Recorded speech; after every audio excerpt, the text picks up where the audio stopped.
He says the leap to freedom is not about strength. My body makes the jump. Survival is the spirit, the soul. My soul is as ready to escape as my body. Fear is why you fell. No, I'm not afraid. I'm angry.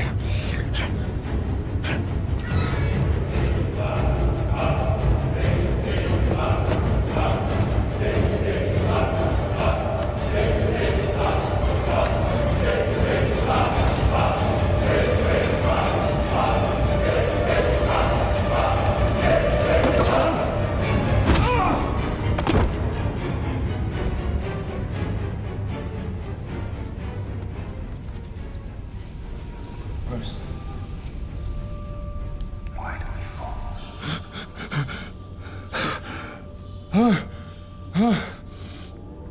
You do not fear death. You think this makes you strong. It makes you weak.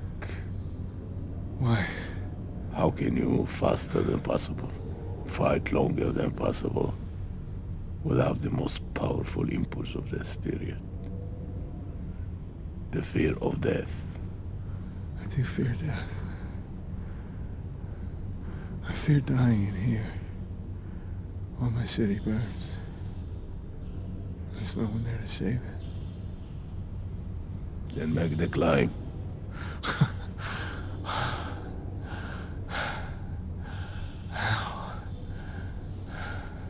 As the child is.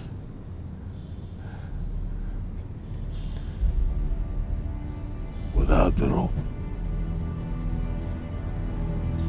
Then fear will find you again.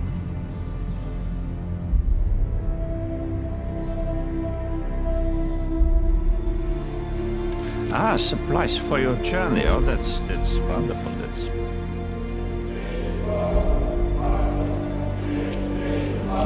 What does that mean? Rise.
John Lilly once put it this way: there are no limits at all to the human mind whatsoever, except those we impose on ourselves because of our beliefs. And those limits are also beliefs to be transcended. And that's a view that suggests that the possibilities of human transformation are virtually infinite. And we have no way of knowing the outer horizon of what it means to be human.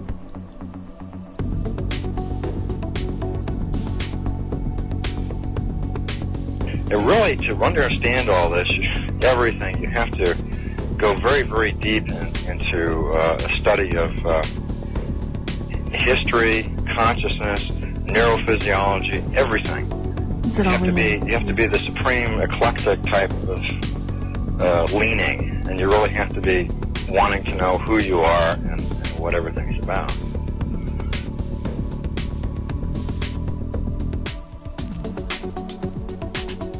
And the thing that you'll find when you go to sacred sites, if you're very humble about it, is that you are on a personal journey, and the sacred site will respond to you in a way that is appropriate only to you. The information is always what you are searching for. And it's the intent you give that energy that defines whether it is used for right action or not. And it is inside these sacred spaces that you will be reminded that you are a god, that you are a bright star. So what you're trying to do is move through the course without ricocheting off walls or creating karma. You're trying to slide through things smoothly. How do you do that? It's called flowing.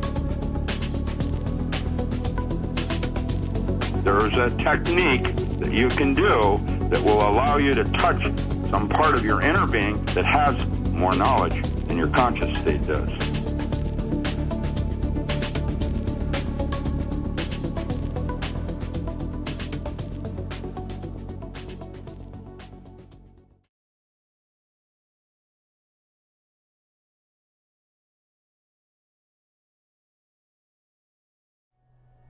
Nothing happens by chance. Every single thing that ever happens for a reason, happens due to the law of the universe. And it's just incumbent upon me to figure out enough what those laws are and to obey those laws. I feel that when I jump off a cliff, I'm obeying those laws of the universe, including gravity.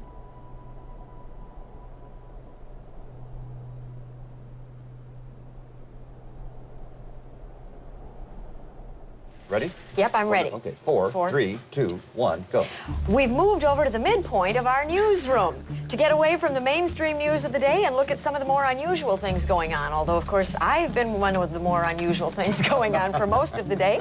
And one of them is the growing fad of parachuting from skyscrapers, especially here in Los Angeles. And you pursued that yesterday afternoon. Downtown Los Angeles is a natural for this sort of thing. In particular, the high-rise construction boom is a big attraction because the unfinished buildings usually have very little security.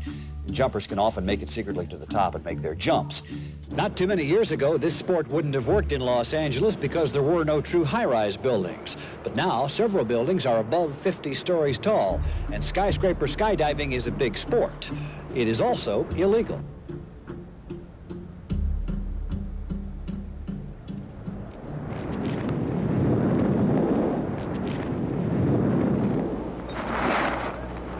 We almost feel like we're astronauts walking on the moon. It just gives us a feeling of power and of joy. And we want to share it with the world, but every time we try to, people can't relate because in a sense it's out of their realm. You know, when I first started this story, I thought, that's a crazy thing. Why would anyone want to do that? But after talking for a while with those people and hearing the thrill that they get from it, I have to admit, it's a little tempting. No. Only a little, but it is. Doofus. My guest name rhymes with Danish. His name is Carl Banish. You are a cinematographer, A, but you are, B, a cliff jumper. I want to say that again so people know I meant to say it. Cliff jumper. You jump off cliffs, Carl. You do that. Yes, I do, Pat. Well, I'd rather go and journey where the diamond crescent's glowing and run across the valley beneath the sacred mountain and wander through the forest where the trees have leaves of prisms and break the light in colors that no one knows the names of. And when it's time, I'll go and wait beside a legendary fountain till I see your form reflected in its clear and jeweled waters. And if you think I'm ready, you may lead me to the chasm where the rivers of our vision flow into one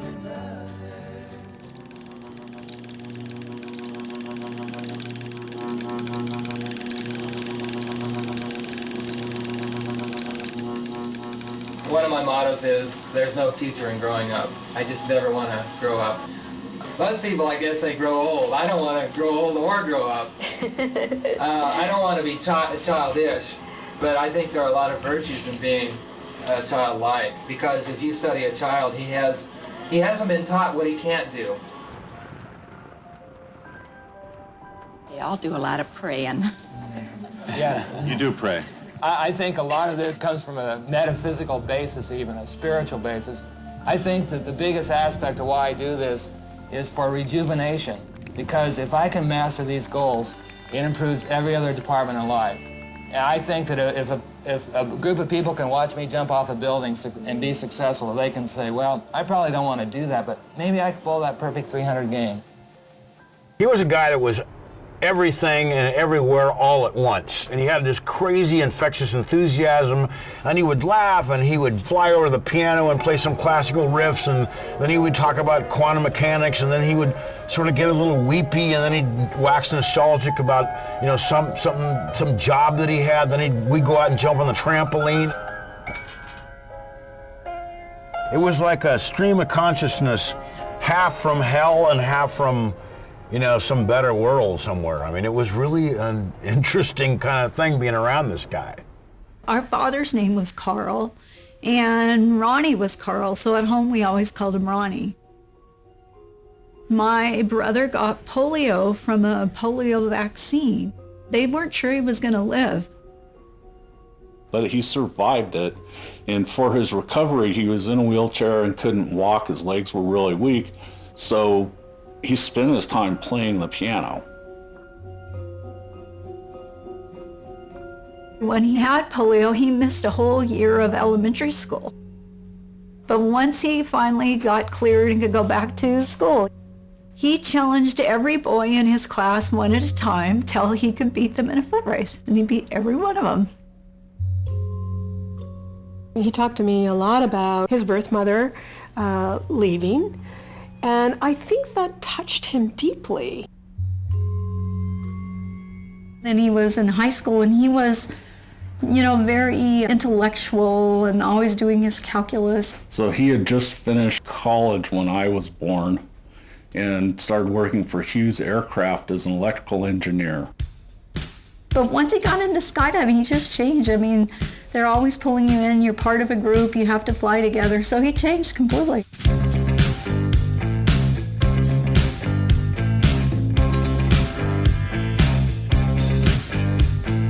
Life is only a moving picture.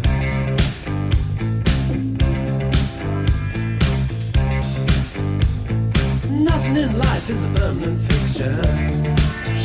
Oh no, oh no.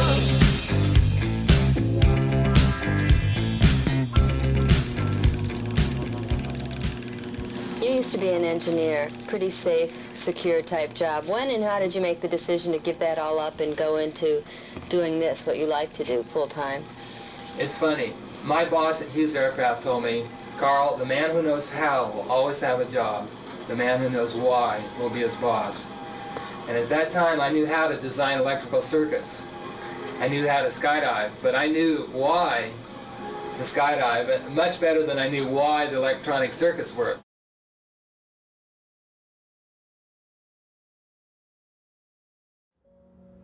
We know everyone doesn't want to do this, but if they see us do it, they can be inspired to go out and bowl a perfect 300 game or mow the lawn, or it doesn't matter what. They're encouraged by what we can do, and I think it makes, you know, a better quality life for us to know that we can do this.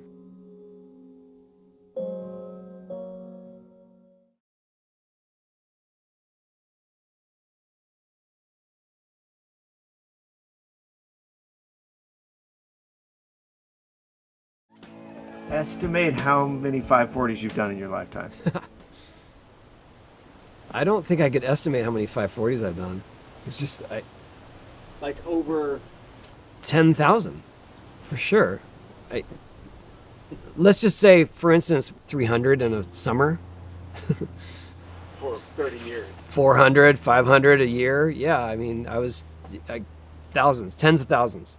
When people say you put in your 10,000 hours, I put in my 10,000 McTwists. And how many times have you done the 900? He just said, I'm either going to make this trick or someone's going to take me off in a stretcher. It was almost as if his mind was going, squishing down further and further. You can just see how much intensity it took from him.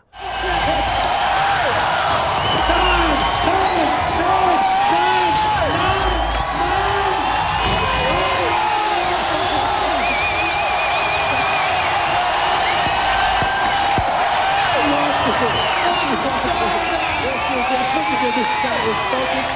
He is clutch. This is his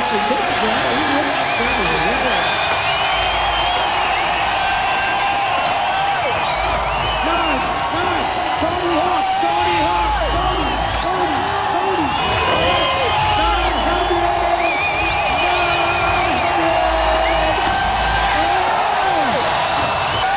So close! The closest I've ever seen in my life, Jordan. Oh my God! What is going on in 1999 vertical skateboard history? We got Andy, and we got Paul. This energy, these guys are going on. Let's go, Tony Hawk. Get the baby back going. Get him going. Pushing it out. Everybody picture it. Here we go. Feel it.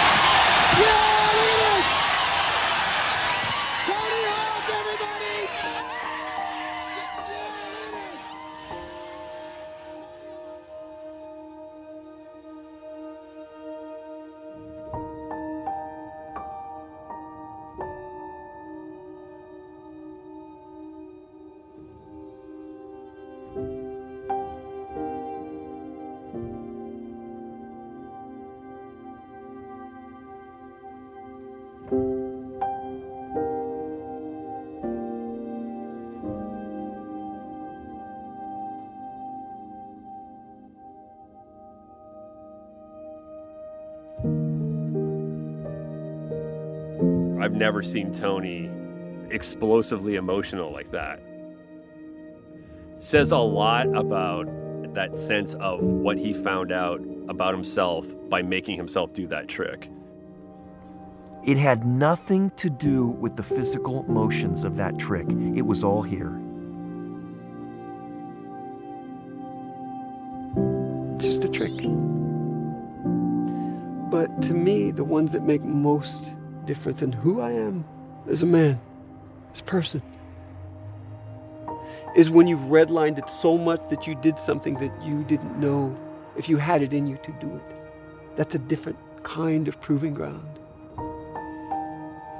That shifts something within you.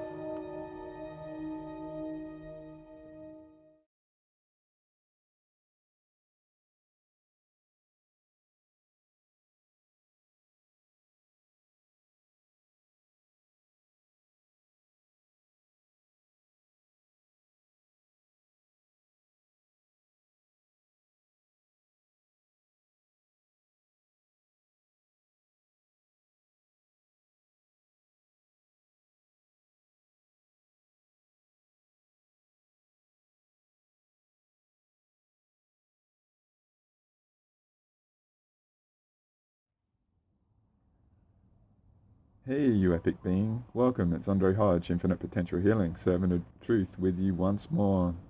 As I say always, thank you for allowing me to be a part of your journey. Your peak awareness time is very, very precious, so if you invest any of it into me and contemplating or investing into the concepts I offer, I thank you for it. I always aim to do my best and offer content that ideally will make your spiritual journey an investment and offer you concepts and variables and experiences that will ideally help you accelerate your journey and maintain that peak awareness time, right? So it's March 2025 Equinox. How crazy is that? I only realized this yesterday, even though the date was there and stuff like that. I'm a bit late in the week and sort of thing, and I'm around that time. So it's quite fascinating because obviously I don't know how long you've been around me and stuff like that. I just use those marker points as reflection of, say, the achievements I've made and had over the previous sort of marker points and eras and stuff like that, and since the last one. So it was the December 21st, 2024 solstice, which is 3 months ago now, and I know in me, and I'm not going to get all into it now, but I've had many victories and offered a lot, and it culminated in me sort of putting together so many complex variables to work out a pretty epic solution. So one of the big things was, worked out karma was wired incorrectly. That was late December. Worked out that getting Earth really connected to pure source and getting her really lit, that then we could get this process of reanimating her pristine sort of DNA for us, so she'd go through an audit and restore it to her wishes for it, rather than all the compromise that's going on in the world and stuff. And then we did animals as well. They were wanting it. I haven't talked a lot about a lot of these things. I've been very vague and have to be a bit elusive on things if I'm sharing stuff that isn't ideal to be imparted. And then I've worked with Earth quite a bit, and one of the big things in early February, I did a pretty epic Earth pranic that was defending her soul and stuff like that, and I know that really flipped a lot. And then in later February, I worked out what was potentially a part of tried to being inserted into her to take over her body, so to speak. And it's a fascinating story that I'll probably get into at some other point, or may just leave that quite elusive because I know a lot of the variables. And basically there's this consciousness part out there that was, I'll just name the Borg Queen, that went at me big time, and it was a bit of a epic showdown. And there's some concepts that I've appreciated over the years and stuff that are out there in the spiritual community. Again, I'm going to be quite vague, but you know, like one of my main principle, first principle of existence is, how am I wrong in this moment? And it's not one that most people employ, because it's just fascinating. Like, to me, the reason why I wrote that as my very first principle in 2014, I had all these 50 principles of existence, so I defined my sort of bar in which I operate by. So I set the bar very high back then, because I got into law and all that sort of stuff, and the laws, it's all complicated, but basically, you know, if you operate at a standard that's more demanding than anything out there, you should be able to navigate things better, right? So the very first principle is, how am I wrong in this moment? So everything I do, I look both ways and challenge it and stuff like that. And to me, like, the vast majority of conflicts in the world are because people aren't looking to see themselves as potentially wrong and stuff. So if you're proactive on that, it might seem a weakness, and there's people out there that can't wait for having leverage over you if you are willing to explore that. But to me, it nullifies a lot of conflict, and those that aren't willing to do it, they'll reveal themselves. And yeah, it just still comes down to truth and all that sort of stuff. So people are governed by what they're governed by, rather than the purity of truth and sort of thing like that. So a lot of these concepts over the years, I'm very generous in what I support in people and stuff like that.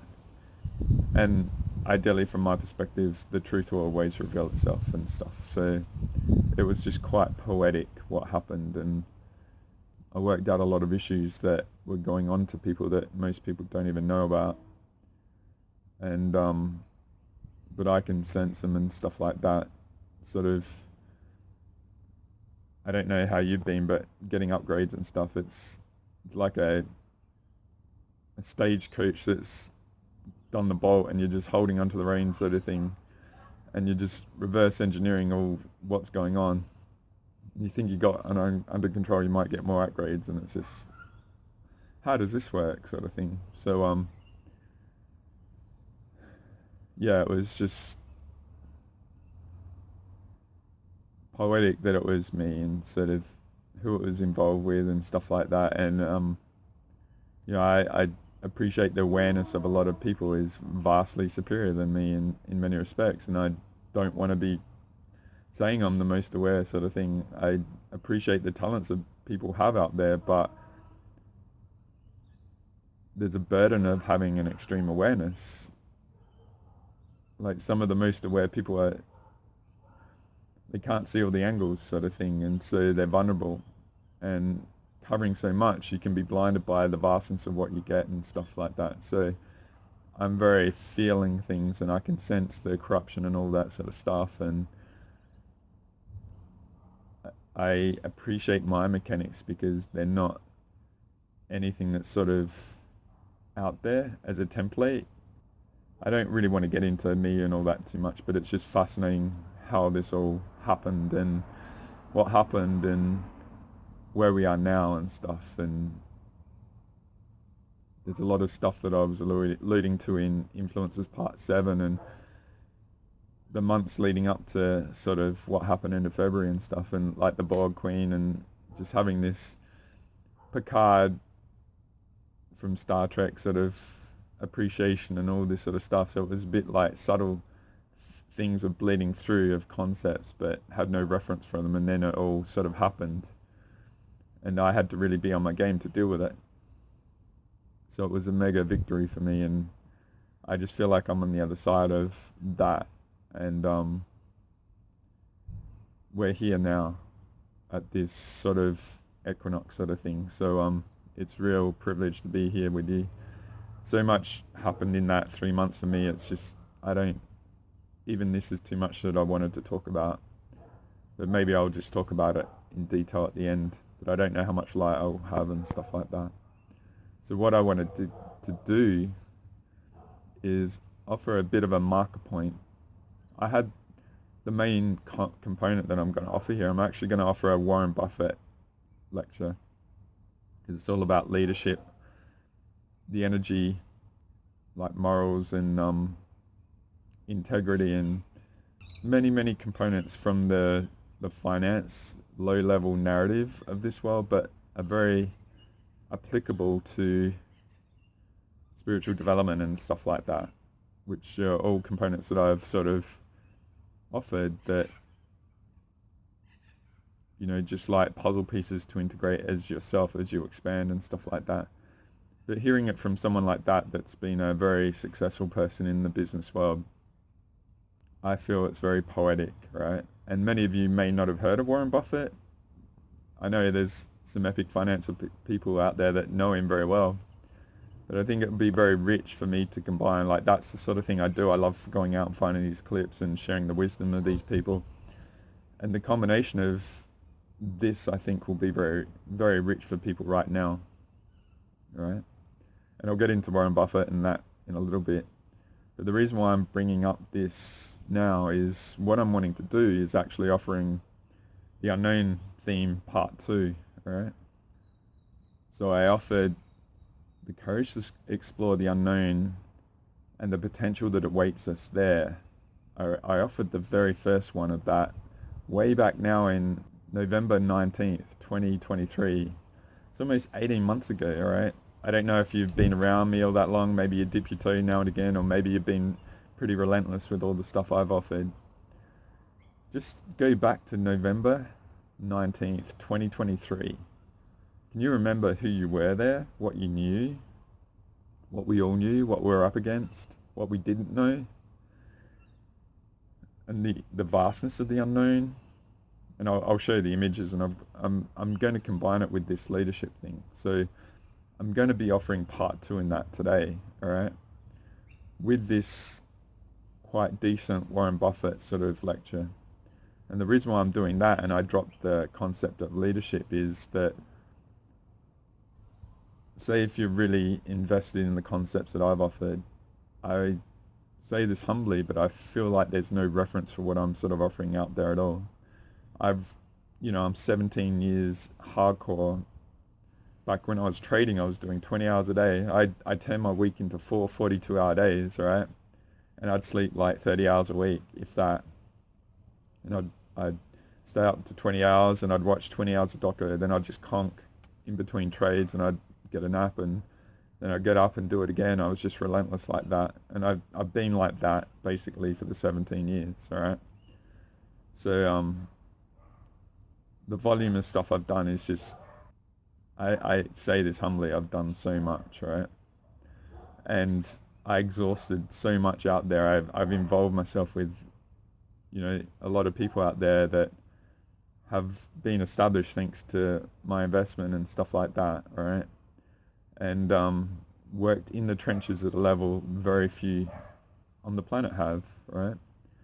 And what I've done is I've put all that into my algorithm.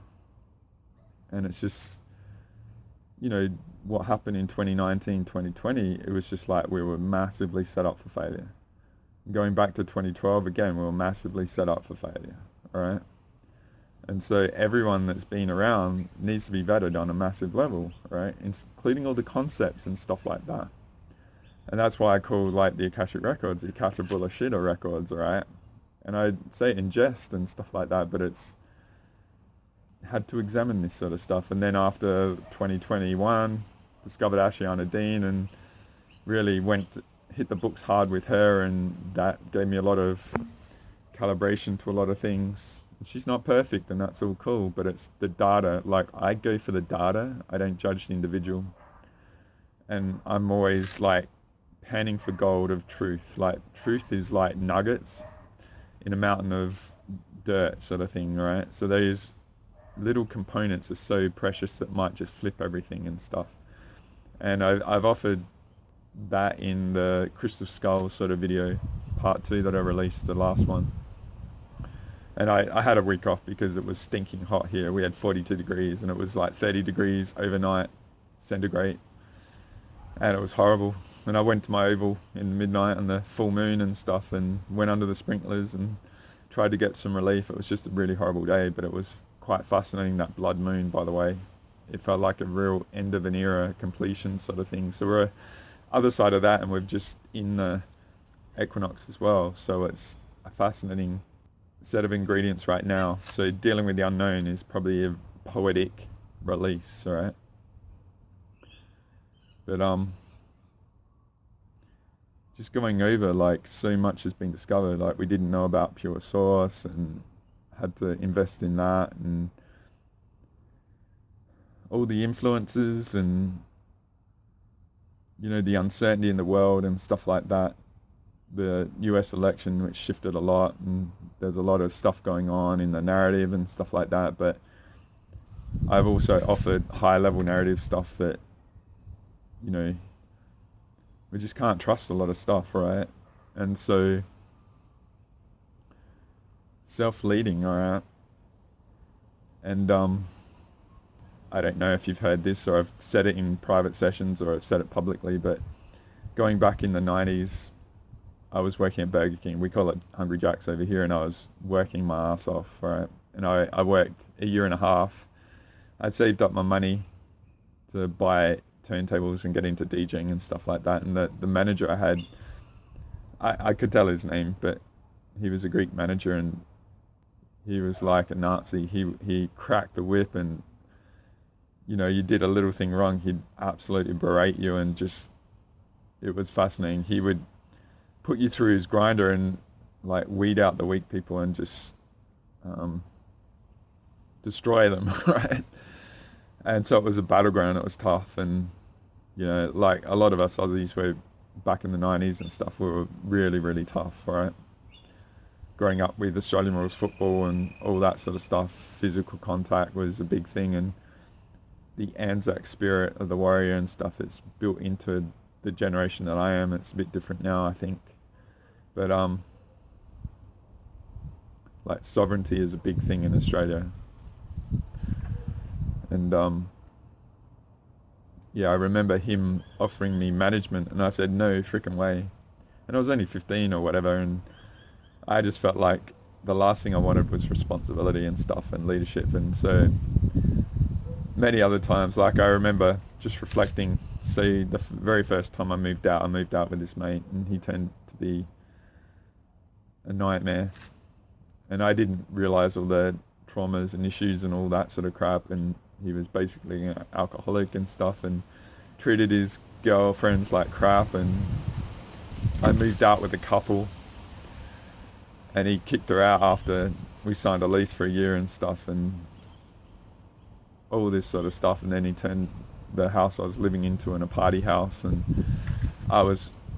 this was post 9/11.com sort of bubble bursting, and working in the IT industry the few years after that was like a spiritual no man's land, right? And it's interesting, this lecture is from 2003, so I remember how it was then.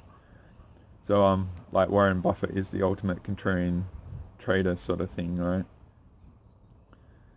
So I get the contrarian view sort of thing from him in part, but it's just evolved over a lot of years. But so I remember like living with this guy, and a lot of the other friends that I had at the time with him. I remember just things like, you know, if we want a pizza from Pizza Hut and stuff like that, like on a Friday night, they'd all come over and want a drink and that sort of stuff, and they would just all be followers, all right? And say, if I want a pizza, I had to go buy it, go order it, bring it, and they would all sit around and just wait for me to do all the stuff, right? So I don't know what you're like, but it's like, say if you've wanted stuff in your life, you have to be the leader and do things. Most other people just follow and, you know, take from what your effort and all that sort of stuff. So I've always been that one with all my mates and all the people I know and stuff. Always had to be the leader. Like I remember working at Burger King. This is just me going on a tangent and stuff. They all mucked around like freaking brats, and I did this little thing. Like there was this guy I worked with, and on a Whopper you put 2 bits of cheese, and I put 3 bits of cheese just as like a friendship sort of thing. And the manager there saw it, and he, long story short, I got into big trouble just for putting an extra bit of cheese on 2 burgers, and he gave me a week suspension. And it wasn't this main George guy. This George guy loved me. I was the one that always did the most hours. Like he worked me hardest. I was in the, like there was a hierarchy in the kitchen, and you got to this place that's, you had to prove yourself, right? You went through all these different stations, and you got to the busiest station at the most demanding times, and it was like you were seen as an elite sort of burger maker and stuff. And I was always, you know, the MJ of Burger King, right? And this guy, like he did this, and he did it deliberately to me to send a message like, well, if we set the tone on Andre, then everyone else will fall in line. And the George hated it. This guy got basically sacked because I did this and stuff, and he wanted me to come back, and I just like, I was working the most hours and all this sort of stuff, and it was just a week off sort of thing. But yeah, it's always like, I don't know, you dip your toe in the wrong and you just like get absolutely, like you're treated like everyone else can be Jack the Ripper, but you dip your toe in the wrong, and it's just, not that I've ever done much wrong, but it's like there's always been this thing of, you know, consistent theme. I'm sure it's the same with you. Like everyone else can get away with murder, but you can't do anything wrong, and you're operating at a very high level sort of thing. So yeah, leadership is something I've freaking avoided, alright? But so all the concepts I'm offering and stuff like that, you know, like I said, my spiritual journey, just working out the BS artists out there and all the crap concepts, and people don't know, they can't feel in their body and stuff, and that's where I've gone into original territory. And so in my journey I've gone into leadership, because I just see all the shit going on, like all the influences and stuff, and the possession is a big thing at the moment. People are getting possessed, and they're governed by their comforts, and I have to be very careful of interacting because it triggers the shit. And that's where I'm very disciplined. I don't email. I just sort of wait for sessions, and once people invest the money, there's a protection in the session, and my mechanics are very defined. Like, I've got this clarity time after the sovereignty declaration because it's safe. Like, my whole session is about vetting people to get them clear of all the stuff going on, and I'm very thorough and meticulous. I leave no stone unturned, and I'm constantly discovering new stones, and that's the whole unknown. And that's where I've gone into this leadership original territory, and to me, I feel like I've flourished. It's like I've let the weights of all the accommodating all the BS artists and all the fake concepts, and in Influences Part 7 I dropped some concepts which I would like to get thorough on in the future. I just thought I'd take my foot off the pedal on all the influences and the heaviness of the epicness of what we've been up against, to just pause and let people integrate that. But in the Influence Part 7 I offered clips from Sabrina Wallace about the Internet of Bodies and stuff like that. So if people got heavy metals in them, you know, I would highly recommend going and watch the movie Transcendence from 2014 with Johnny Depp. And, you know, these concepts that were shown years ago, it was like, that's so far out. No way. And it's like, things play out with everything going on, and it just sort of makes sense. And like that theme I said with the Borg Queen and nanotech and all that sort of stuff, if you've gone and really watched that full video that I linked in Influence Part 7 with Sabrina, there's a lot of other concepts in there. And yeah, it's just, people have no idea how easy it is to compromise people and stuff. So that's where I've been. Like, I've always referred to the Michael Jordan Last Dance, where it was like, he had the talent, but he had the work ethic as well and stuff. And going back to our Intuitive Potential Part 2, I think, with Malcolm Gladwell, I talked about a book called Outliers, where in that he always talked about, he would find these people, but sure, they had the talent, but they always put the 10,000 hours in, sort of thing, right? But the leadership thing of why I'm introducing here, relative to exploring the unknown, right, is perhaps, say me as an example, I've been meticulous and thorough and eliminated everything and just gotten the pattern of, wow, like, so much has been seeded that has a intent behind it. So I've had to go into this original territory. I've stepped into owning that, very reluctant leader, you know, tens of thousands of hours in crap, right? I'd have avoided this like the freaking plague, right? So it's like that fate I avoided when I was 25, 30 years ago, it's like, here it is now, right? And it sucks because most people are just looking for the wrong in you and stuff like that, rather than like their potential and realizing, holy crap, what he's talking about is what's going on with me, and I need to do a contrarian on me and stuff like that. But once I embrace that leadership and that courage, you know, like, I'm all about sovereignty and energy hygiene, all right? So once I mastered healing myself and meticulous on clearing myself, like even my sovereignty declaration a couple of weeks ago, I actually recorded it myself before a session. I knew it was a very demanding scenario and risky and stuff, so I actually did that, and I recorded the full version for myself, and then I did an earth pranic that night before the session as well, just to, because I knew how potent this being was and how much they were hammered, because I was getting it, right? And so me just being methodical, like I recorded it, and now I put it on me when I'm sleeping, just in the background, like a chant sort of thing. And there's a few hardcore clients out there that have been very relentless with me and stuff, and I've shared it with them and told them what I do and stuff like that. So I'm constantly looking for new potentials and stuff like that, right? I do all the work myself, right? So what I'm inviting you to do with this big content that I'm going to offer relative to Warren Buffett And I'm gonna show some images now and just go through my images, not go into them a lot of detail like I've done the unknown video part 1. It'd be worth revisiting and just remembering seeing what you remember sort of thing, and what you get now, and that growth you've had over the 18 months if you've been here with me and stuff.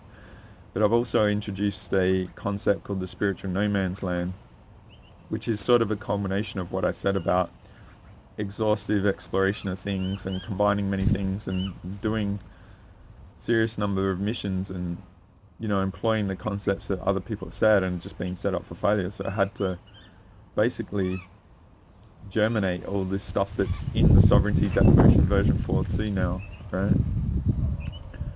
So I hope that helps. I hope that's all quite interesting. I mean, sort of inviting you, right? So if you've you know, like, I offer all I offer to help accelerate your journey, right? So you don't have to go through everything I go through. I've had no one helping me or offering all this stuff. I've had to go into the unknown and create all this stuff, right? And I've been very, you know, I love the perspectives and components of people that come along, and I embrace them. And by me sharing them, it's like an honor to them of what they seed for our potential as well. There's plenty I do. And those people that know that they spawned some original concept, you guys know who you are. My aim is just to protect people, right? It's not easy being a focal point of something that might challenge a lot out there and then actually show the invalidness of stuff, let alone if it's mega influence that needs people to be buying into some bullshit sort of thing, right? So I sort of be a focal point for all the fracking and all that sort of stuff, right? But there's a lot that I've come about, and I just share what I share in honor for those people that have gone through so much that brought it about, right? And it may be a point where you're at a threshold where you're accommodating the stuff out there and it's actually having a detriment, but you haven't gotten to that point yet. And it feels very safe and familiar and stuff, and going into the unknown isn't necessarily comfortable, right? But then when you make that leap and you cross that threshold, then you'll see it all and stuff. And so it's probably a very rich and potent time to step in your own self-leadership, right? So that's what I'm feeling at the moment, right? Maybe you don't trust me and all that sort of stuff, and I'm challenging a lot of influences that don't want, they're like, don't go, Andre, you're not going. And you're doing that battle and you don't even know it. And that's where I put it all into the Sovereignty Declaration. It's there as like a filter to see what's messing with you, right? It's raising the bar very high. There's not so much raising the bar high on ourselves, it's all the influences out there, that the tentacles that go back on the multi-D, right?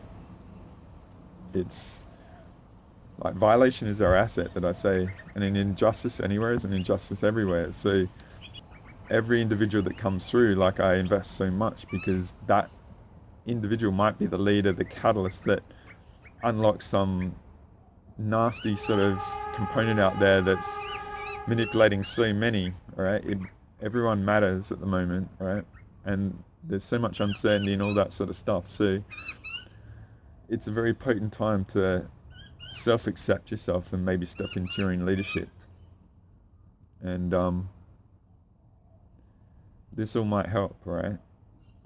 So it's just, again, you might be at that very reluctant point of, freaking hell, Hodge, hitting the nail on the head, and it's not easy to step in that. But once you do it and you embody it, and it's not an egotistic thing, it's like a thoroughness and an elimination of things, and you just realize how much, you know, how few are so thorough, right? They will do the bare minimum to get the most, and it's like the energy investment sort of thing, right?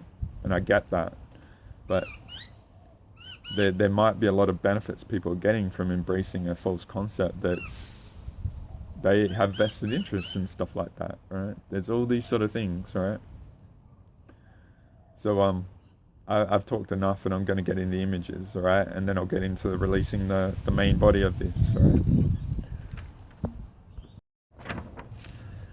So I'm just going to do a bit of an overview of many images to just get them here so they'll all be in one place, and revisit some of the things that I haven't probably talked about in a while. But I'm just going to do the unknown, all right? The concepts that I offered, crazy, it's 18 months ago, all right? So I'm just going to show you an image.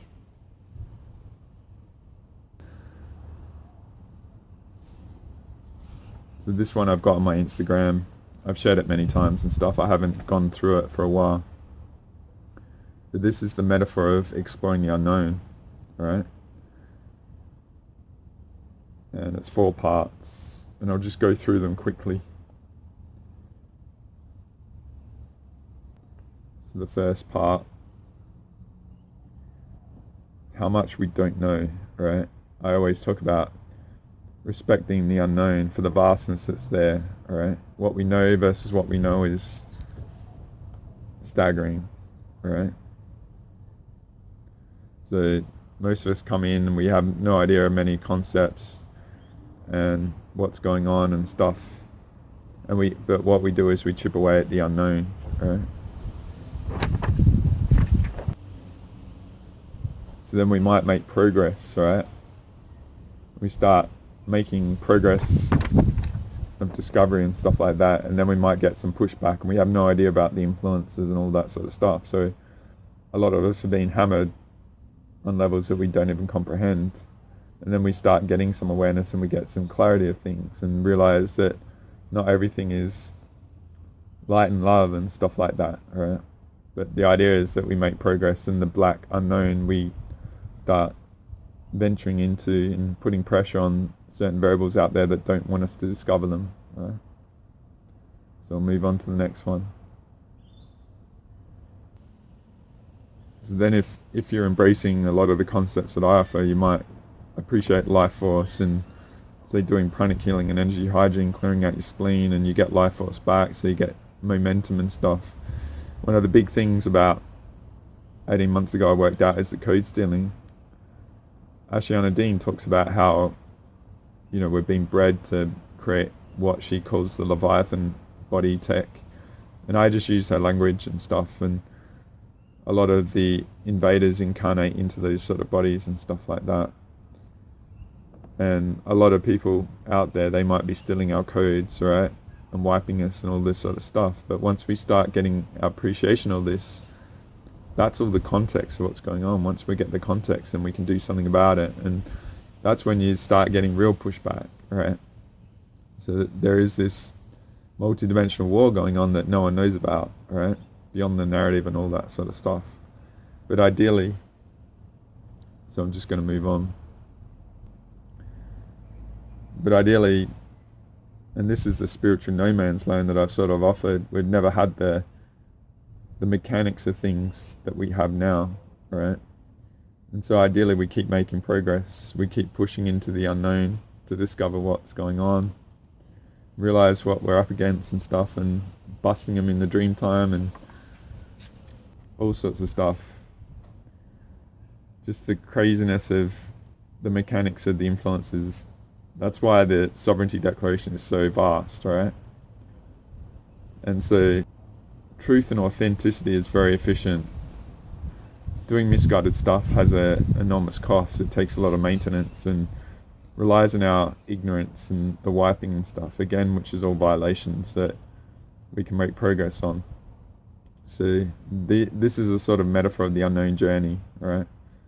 And that's why a lot of people, they retreat and they go back to familiar. They might get compromised deliberately to keep them under the radar. They might not even know the level of compromise going on, and they gravitate to the compromised people and all that sort of stuff. You being pure and authentic, you don't understand why people are triggered by you and stuff. It's because you're probably triggering all the messed up stuff going on them, like possessions and influences and entities and all that sort of stuff, and I won't get into all that, but the key is like owning that self-leadership sort of attitude to me, it makes you more solid, right?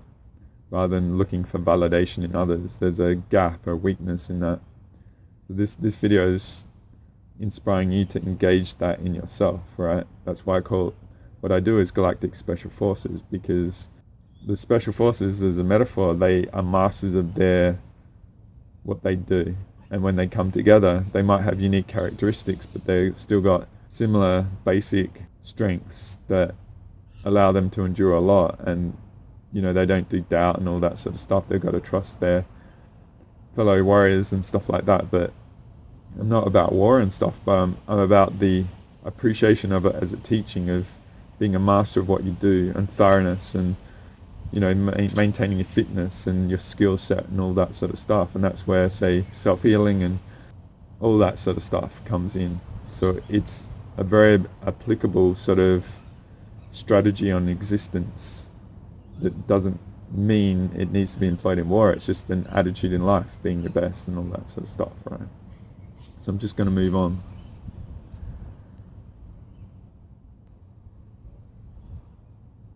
I'm just going to show this quick while I'm here, right? This is like about uncertainty, fear, and confidence, right? We'll play it that way. So in the unknown, you don't know all these variables, right? You don't know which is truth and which is false, which is an influence, which is an ally, and sort of stuff. So you might get smashed, right? And there's a journey that you need to go through, where experience is the key to wisdom. And I've done our Intuitive Potential Part 3 where I touched on the experience, and a lot of the times we all just get smashed, but there's a validness for going through it, so you know what it's like, right? So then you know potentially the senses of my gut singing to me about this thing, and you don't know the language of the gut, and you go through it, shit's snoring, and it's like, oh, that's the language of saying no, a hard no, but you thought it was true and stuff like that, right? But then you can get compromised, and gut mechanics can get flipped upside down, so that's where you got to do the contrarian sort of stuff.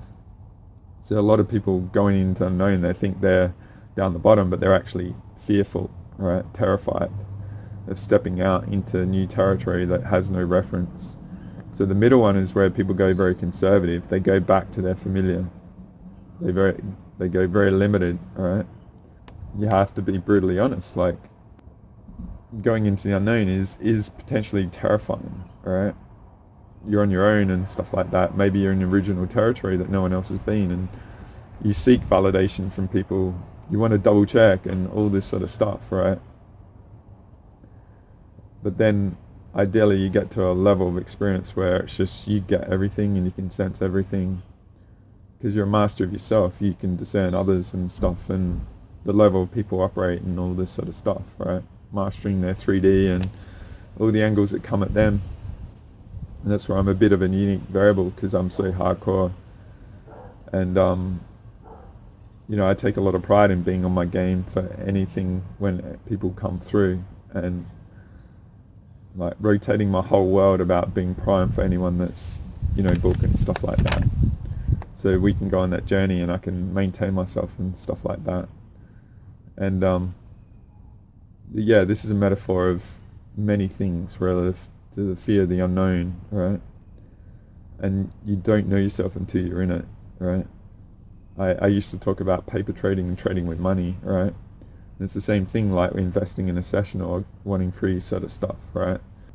And the trading with paper, it's like you don't feel the loss, but when you're invested in it, like money is life force and energy, and when you're invested in it, it's a totally different ball game, right? Because it's like the game is on, right? And you might think you're down the bottom, but you're really the middle or the top. You have no idea, right? And that's where going into the unknown, it's all just interesting. I'm getting a bit deep on this sort of stuff, but I just wanted to breach on this. It's like you just have to be brutally honest about yourself, right? And if you are honest, then, you know, you think you're an A+, but you're actually a C+. It's okay. If you accept yourself, then you know there's potential, right? It's the unknown, and how do you get that mechanics? And like I said, it's taken me 17 years to get this. Ideally, I'll help you get there a lot quicker, right? So I'm just going to move on. I'm going to get into the spiritual no man's land, all right, and why I'm talking about leadership, okay? So this is the first of the spiritual no man's land images that I've created, right? And it's built upon the awareness journey, and I'll show that in next pretty quick. If you're wanting to have a good look at these, I've included them in my Sovereignty Declaration version 4.2. There's about, I don't know, 10 or 20 images that I've put in there so you can access them. It's funny because I put these in my videos, but most people use phones, so it's a bit harder to see. I think I've got these on my Instagram, or I'll look to get them on there soon. But I put them up quite often. But in the Sovereignty Declaration, they're actually there so you can get a better idea. But basically, I've got this appreciation of the mechanics of the dimensions and all that sort of stuff, and it's always an evolution, but ideally, like, the invaders can only get to a certain level, and then they need our codes to get to a higher level and stuff. But say in my journey, I've had to create this because no one's ever offered it, and a lot of the dimensional levels that people talk about, they seem so vast and all that sort of stuff, like the 5D Earth and all this sort of stuff. But what I've come to realize is, say, 22D and above seems to be very good, and I in my Sovereignty Declaration we use 1000D now, alright, just to be like engage our superiority, right, us organic to our universe versus the invaders. The whole spiritual no man's land is to keep us below their threshold of their relevance, alright, that's what it comes down to. And so much has no idea about this and accommodates it rather than appreciate it. It's like a Lord of the Rings journey to get to the other side sort of thing, right? So it's just like I've got these mechanics and stuff like that. I don't want to get into it too much. I've got them elsewhere, particularly in our Intuitive Potential Part 4 on, alright? But that's a summation of what we're up against. So I'm going to move on quick, alright?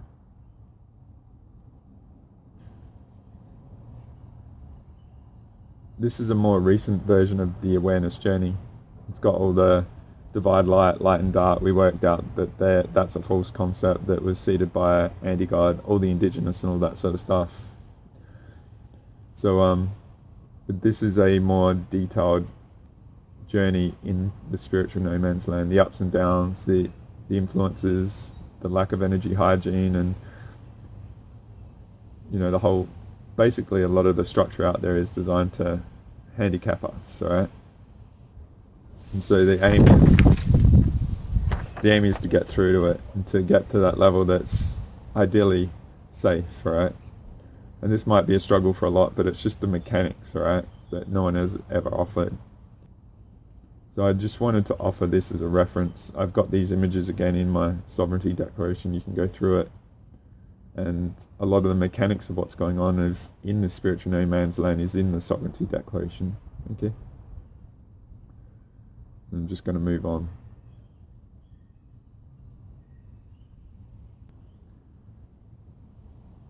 To say this is the second in that series. Again, it's in the Sovereignty Declaration. Ideally, what I'm here to help you do is to overcome that. And so these are metaphor of the journey, say, with me, but ideally with other practitioners out there, or you can do it yourself, alright? Just might take a bit longer. But for me, it's like once we got these mechanics, it's how do we get through it? So the metaphor of a session is a stepping stone through that, or it's you and your own journey of coming to realizations or going through those hard experiences to take away the wisdom from it and getting that reference of your own truth to get through it. Alright? So I'm just going to move on.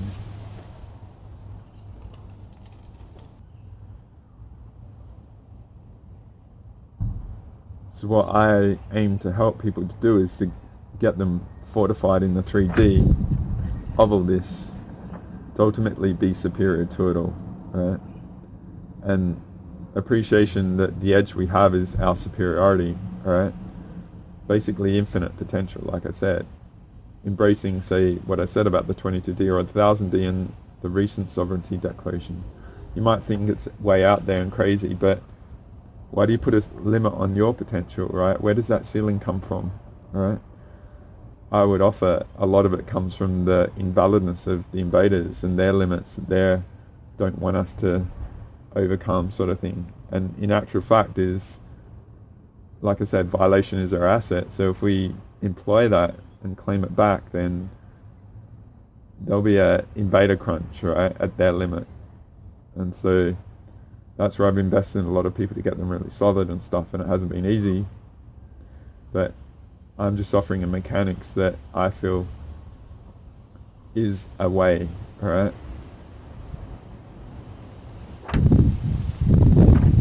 So I'll just move on. So this diagram represents, say from my perspective, if I've got my side of things right and you embrace it, such as the sovereignty declaration and doing pranic healing and clearing out the energy hygiene of all the corruptions and chips and implants and blocks and all that, you know, entities and all sorts of stuff. Say if mechanics that I've got, which is a constant evolution, right, I'm going into the unknown of discovering all that's going on to sort of, ideally from my perspective, create a solution that works, right?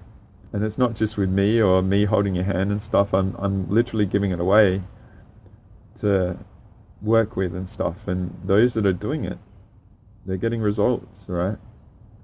But ideally, if like there's a lot of influences that are holding you back and stuff, they get crunched by it.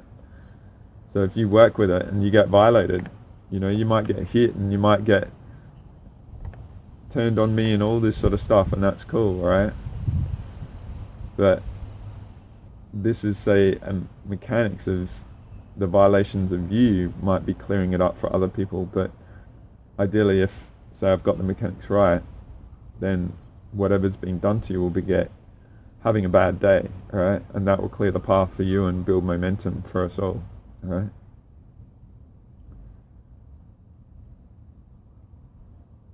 So I'm just going to move on.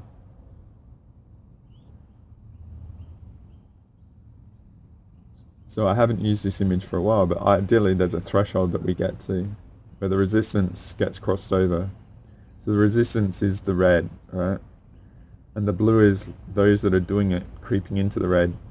You know, the invasion and the occupation of the world and stuff like that.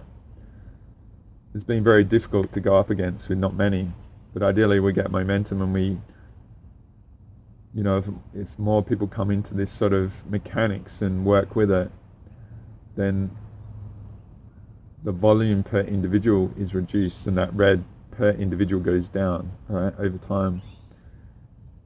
And you in your own individual journey, right, you overcome stuff, you embrace violation as your asset and you employ it, then you as an individual, the volume of influence gets diminished, but then your green parabolic in awareness and journey ideally goes on a run, and there's some crossover individually, collectively, that we burst through, and then it's parabolic, right? So this is all the metaphor of the leadership now, right? Maybe many of you are still battling, maybe you touched that red line and got smacked and licking your wounds and all that sort of stuff. Maybe things aren't adding up and stuff. And maybe you're one of the few committed and you assume others are at that level, but they've got gaps and then they get smashed and then they don't believe in things. But keep at it, alright? Who knows where you will go? And maybe this leadership calibration of embracing it will be a gap that you close and you are able to persevere through the limits and go on your parabolic, alright? So it's just a lot of mechanics of metaphor and individual and collective and stuff like that that I would offer those of you that with the work ethic and committed. It's progress is there and stuff like that, right? So I'm just going to show you another image.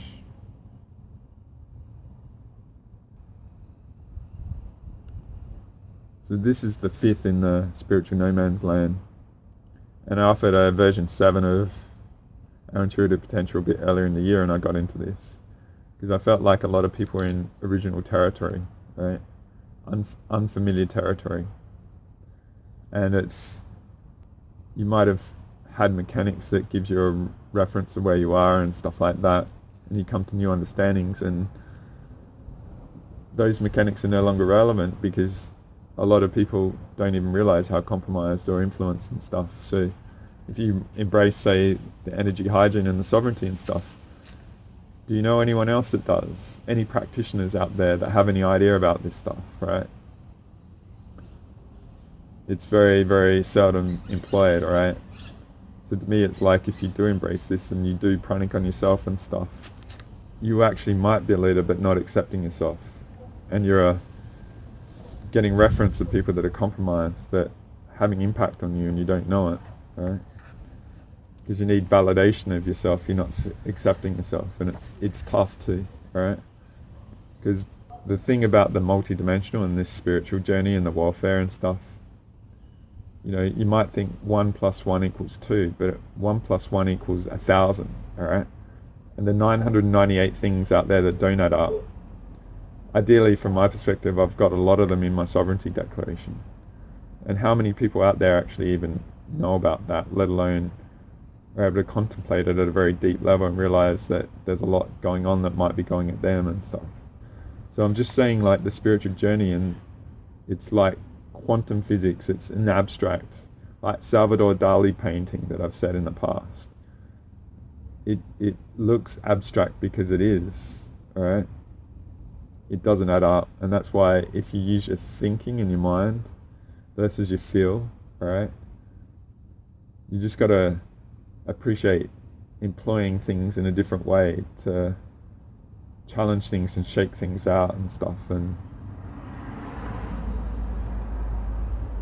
because going into the unknown is terrifying, right? Stepping in that, let alone down a path that seldom few would want to go down. But the hidden door is potentially where the most potential is, right? You know, that image I showed you with the 3 layers, and I've showed it many times relative to the emotional state. People go into the familiar versus the unknown, right? Like, you look at what's gone on in the world the last 5 years, there's huge uncertainty. And for people go into, I released a Ram Dass short clip, and I've used that clip many times, alright? But people go into their familiar, alright? Or they get greedy because they want to, you know, have a pile of stuff so they're comfortable, or people go within and stuff, right? But I would just offer, like, the reason I'm bringing up the self-leading is that potentially you're in territory where few around you are, and you probably haven't even tried, and you're probably running on idle, and you want a lot to be relevant, alright? Maybe they're not up to it, and you've got to step out and go beyond, because who knows what you could be a match to, alright? Who knows who out there is waiting for you to take yourself to another level, right? But I'm just saying, it's probably a time where we need to embrace our leadership, right? To power through, to go to levels that we don't even know are possible, right? You know, like, to me, like, embracing myself as a healer, it was like I didn't know I could freaking get clear. And I constantly went to healers and stuff like that to try and get clear, and a lot of the mechanics, I think, are the internet of bodies sort of stuff, and I've only just worked that out in this last recent era, thanks to Sabrina Wallace and stuff. But I was involved with a lot of people that they had no clue, or they had clue and they weren't wanting to tell us, because if they gave us the truth, then we would work a lot out. So giving us false data just kept us clouded and codependent on them and stuff like that, right?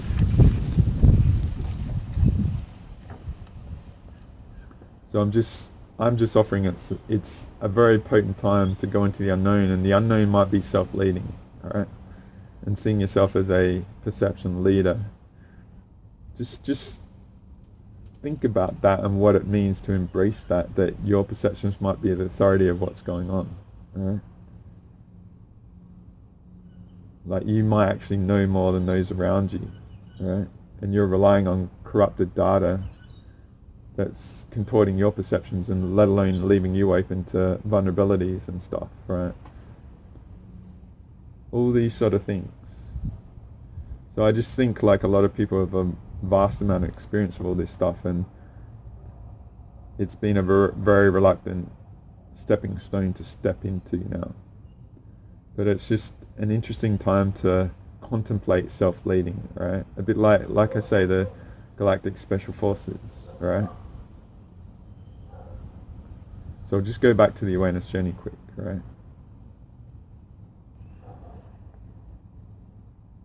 Because say some of these leap forwards might be requiring you to accept yourself, to see who you might be a match to, like I was saying, right?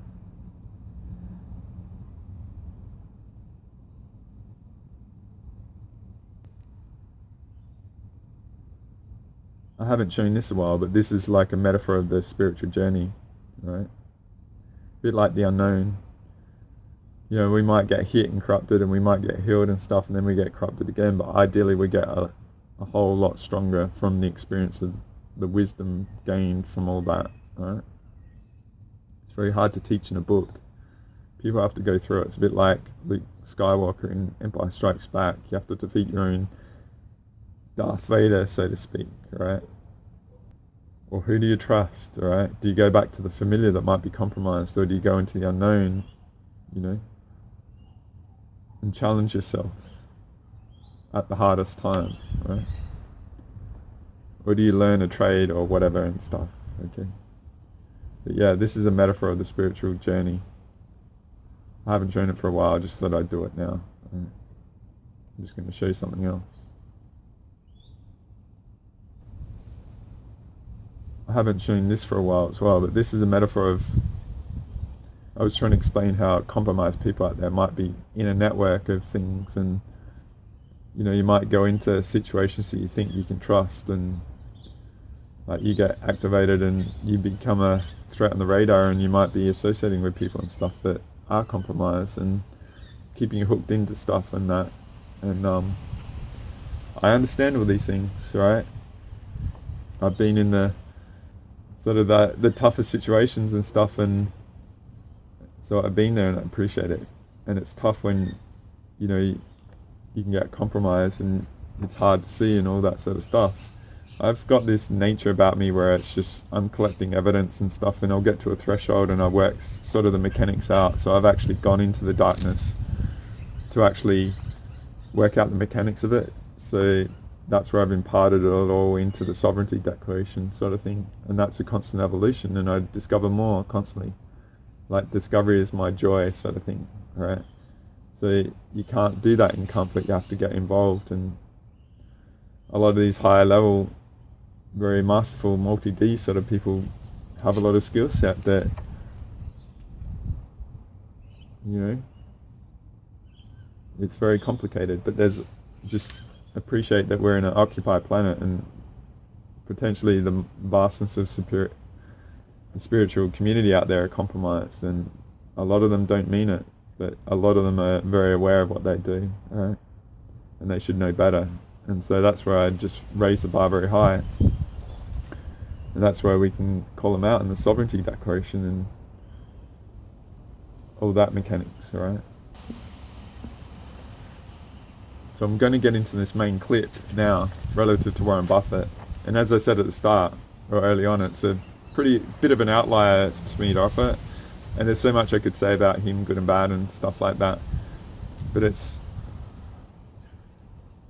it's offering like the quite tangent sort of teaching on many things that he offers. So this is aimed at quite the low level in the narrative, like probably the first and second level. Not aim for the like multi-dimensional stuff that I usually do. As I said, I'm inviting that self-leading sort of embracing your leadership level now. You know, there's not a lot of people into this, and embracing these sort of concepts and say, if I'm right, then what does it mean if you own that you are a perception authority, alright? If you're embracing it and you're clear and stuff like that, you do the meticulous stuff on yourself, alright? And what happens when sort of concepts are brought to you? Do you know that they're truth or false, alright? All these sort of things, okay? So I just wanted to offer, like, I'm not aiming for this to be mega multi-dimensional. I think like the Warren Buffett sort of component is a fascinating one to introduce now relative to leadership. It's quite a tangent, quite a random thing. Many of you might have an appreciation of him. Many of you might not have ever heard of him before. So it's just quite interesting components that will be in this, alright?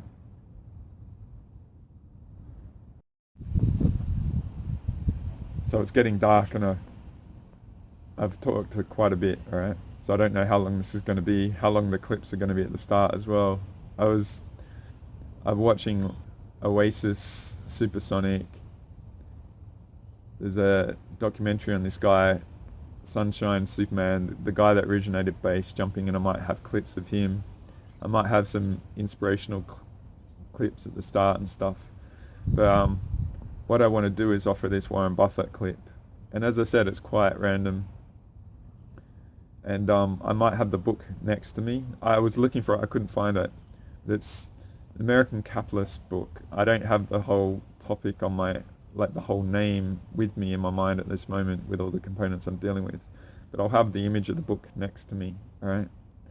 And back when I was trading and stuff, see, for me, like, I would always find the epitomes of what they do, like the best of the best. And he's like, I don't know what he's worth now, he's worth a couple $100 billion or whatever, but he's most successful stock trader there is. And the book was quite profound because he talks about some of his journey in this, and I cut some out just to try and limit the time and stuff like that, but it's about leadership and integrity and many things. And like the original way that he operates, it's like his management style is very unique, and say for me, that's where I don't conform to things. I am like a one-man band, sort of. I invented my own healing modality because I didn't find solutions out there. I created my own sovereignty declaration that's very, very extensive to be an investment into people who do it. I explored with great thoroughness all the people out there and stuff, and I do my own videos, I make my own art and stuff like that. I create my own images relative to the teachings, and I just operate very original. And it's a bit like how he found his stuff and the contrarian view.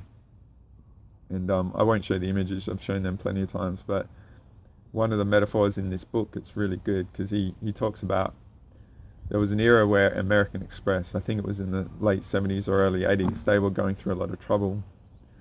And he was just working in his diner, observing people. Like, he'd sit there and get lunch and just watch people and stuff. And, you know, there was all this negative press about American Express. I remember that in the book. It's very profound. And but he saw these people using American Express.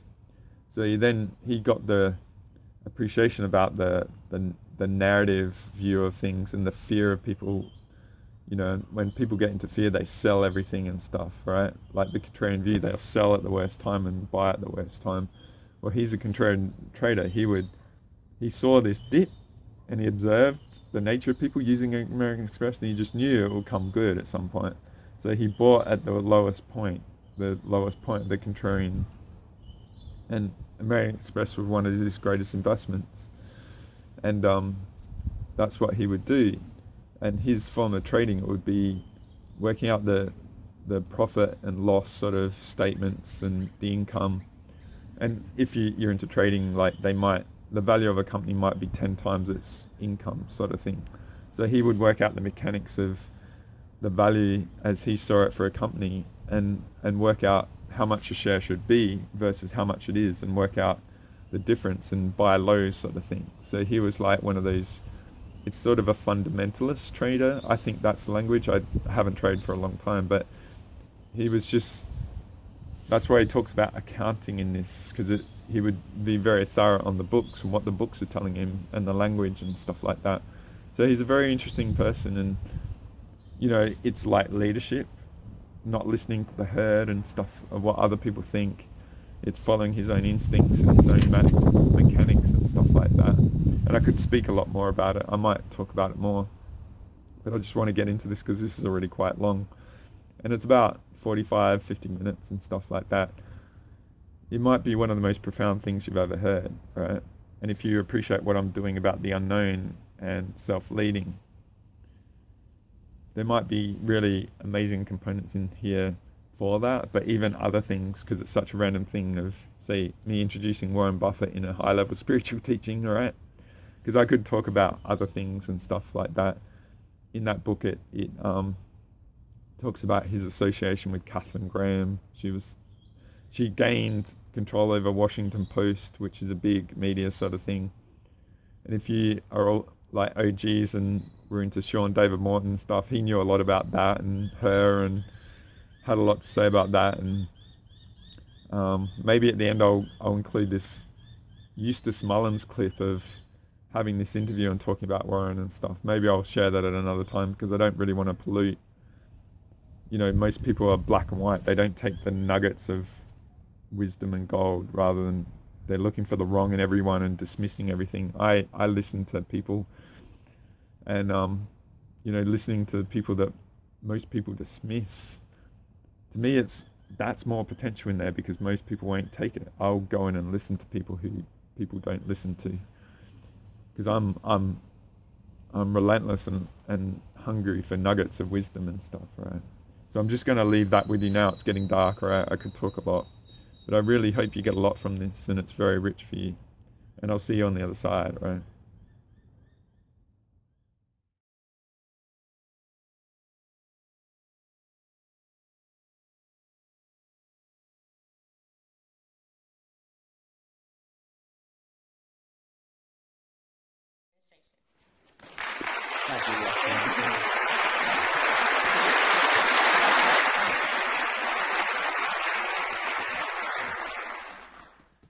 Testing, 1 million, 2 million, 3 million.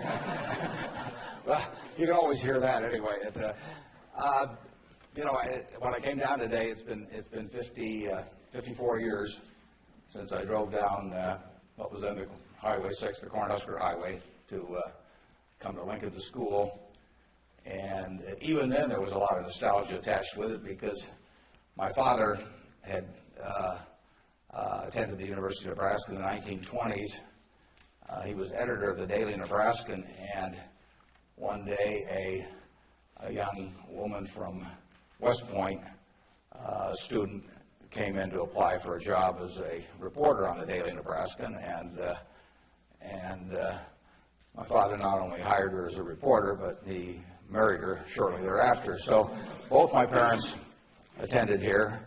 My grandfather on my mother's side was here in the 1890s, and so a lot of good things have happened to me because of the University of Nebraska. I received a terrific education here. I was telling the dean the most valuable thing I learned here, but I learned a lot, but the most valuable was accounting, and we had a wonderful professor named Ray Dean. There may even be something named for him down here, isn't there? Yeah, I mean, he was, I'd been to the Wharton School, I went to Columbia Graduate School subsequently, and I took a lot of accounting courses, but by far the best instruction I received in accounting came from Ray Dean, and there's nothing more important. People ask me what they should take in business school, or even if they don't go to business school, what they need to know before getting in business, and I tell them, you know, you have to understand accounting. It's the language. I mean, it's like being in a foreign country without knowing the language if you're in business and you don't understand accounting. So you want to get as comfortable with that as you are with the English language. It's made me a lot of money, because I listened to what Ray Dean had to say 53 or 4 years ago, and have been able to understand what I was seeing on pieces of paper, what that told me about businesses, and the limitations of what it told me about businesses. I mean, but that's the way we invest. Yesterday I was in Knoxville, Tennessee, and we bought a company. We agreed to buy a company called Clayton Homes about a week ago. It's a big company in the manufactured home business. We agreed to pay $1.7 billion for it. I made that deal over the phone without ever meeting the people there. But I had seen enough through reading 10Ks, 10Qs, annual reports, but looking at figures, what they tell me in terms of the kind of people even running the place, the kind of accounting decisions they make and so on. I was able to make that $1.7 billion transactions over the phone. Yesterday was the first time I met the people, and their board of directors had actually approved the deal a week earlier. So it's, I couldn't have done that if I hadn't have, had a great time at Ray Dean's class 53 years ago. So if I'm going to tout one thing, aside from this particular leadership class, of course, if I'm going to tout one thing, I would tell you that get comfortable with it. It may not happen the first week or the first month in the class, but get very comfortable with accounting. So that I run into CEOs periodically who really don't understand it. They try to bluff their way through, and you can see it in their faces. They're frightened almost when somebody hands them a balance sheet or an income statement. They really don't know what it means, and they have to count on somebody else.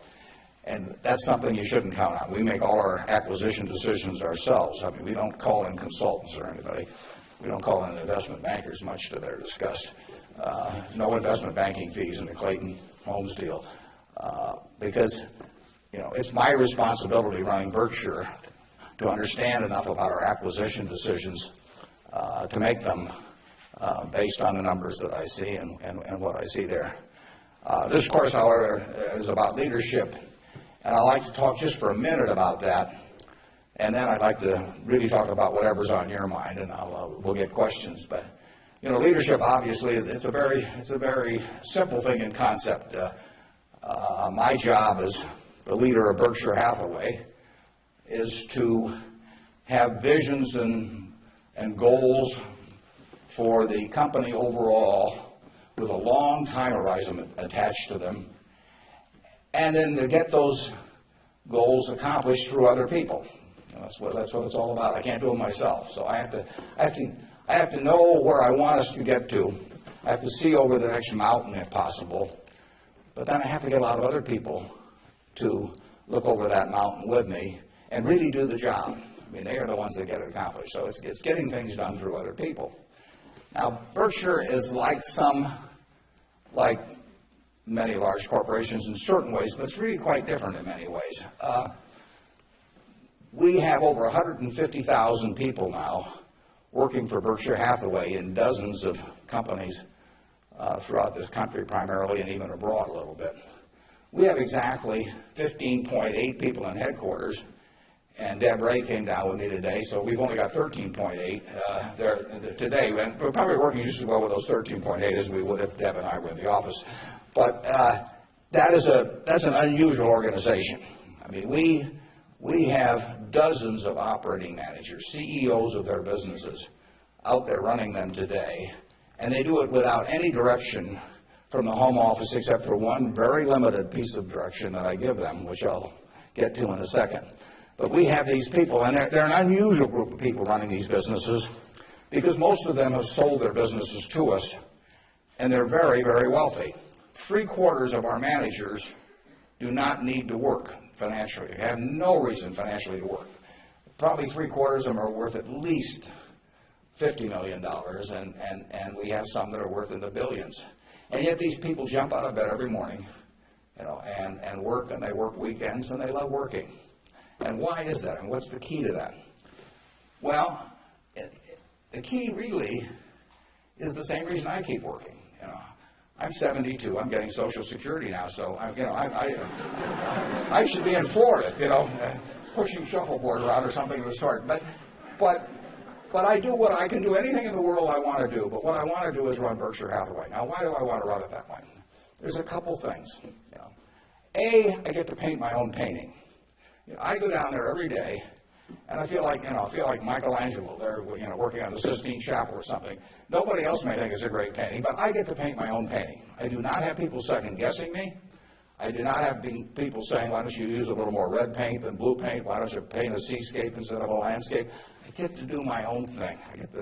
It's a form of creativity. It's exactly like somebody feels it's a professional golfer or somebody feels it's a painter. They're not doing it for the money primarily. They're doing it because they like doing something well, and that it happens to be down the route of their talents. And the second thing I like, frankly, is I like applause. I like appreciation. So I like having shareholders who feel good about what I've done. I mean, it's, you know, I have a 96-year-old aunt,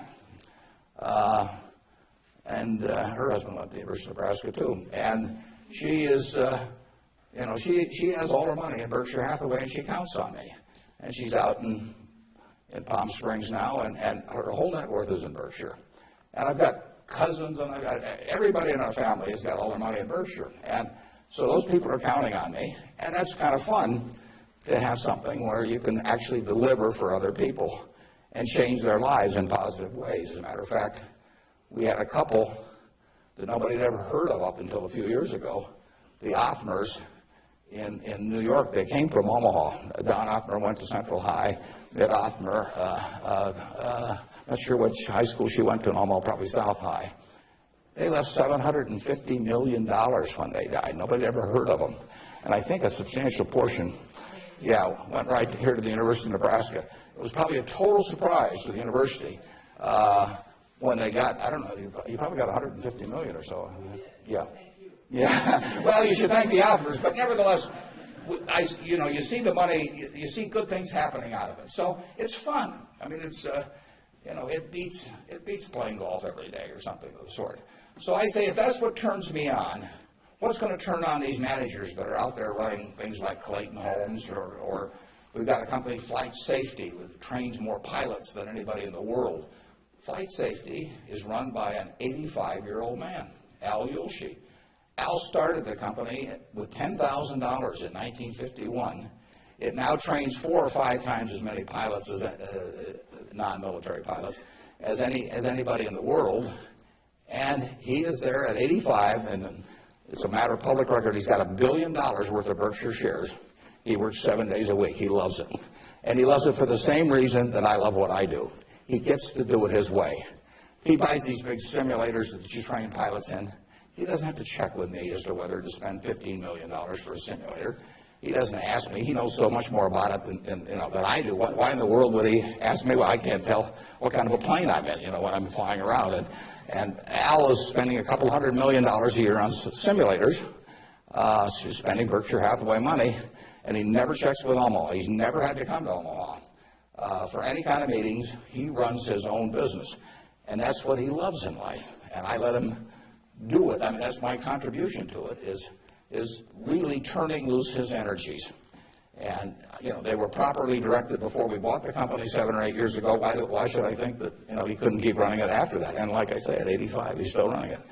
The second thing that our managers like, in addition to this painting their own painting, is they too love applause. I mean, I try to be, I report in my annual report accurately what they have accomplished, but they accomplished a lot. You heard Susan Jock, I think, some weeks ago here. Susan came to Borsheim's, and she was making $4 an hour. $4 an hour. And at age, before she was 40, she became CEO of the second largest independent jewelry operation in the United States, from $4 an hour. But it's talent, and Susan knows more about, I don't know anything about jewelry, you could hand me a phony diamond or a real diamond, I couldn't tell the difference. But if I started telling Susan what to order in the way of jewelry, or if I started telling her what kind of terms to extend to customers, or who to hire, or anything like that, she doesn't need that in life. She really owns Borsheim's. We have the stock certificate. We get the profits. We get accustomed to. But it's her baby. It's her baby. She decides, everything about that place. And so it's her creation. And that feeling of ownership is really extraordinary, and it's so much better. I mean, it's the way I like to work, and it's the way, Susan Jock likes to work. It's the way Al Yoshi likes to work. And Susan, like anybody else in this world, loves being appreciated. I mean, there'd be something wrong with her if she didn't. And the truth is, nobody appreciates her more than I do. I mean, she is a talent. And we are lucky to have her, and we're lucky to have all of these other managers. So leadership at Berkshire really consists of taking a bunch of people who in a baseball analogy would be 400 hitters and just handing them the bat and just telling them to get up their plate and take a big swing. There's very little to it beyond that. One thing I do is I send them a letter. We don't have meetings in Omaha. Some of our managers, there aren't any meetings, and there's no catechism or anything else. Once every 2 years, I send them a letter. This is it, roughly one and a half pages or so. The only instruction they get from us. They don't send budgets to us. We don't care about those. Some of the companies use budgets, some don't use budgets.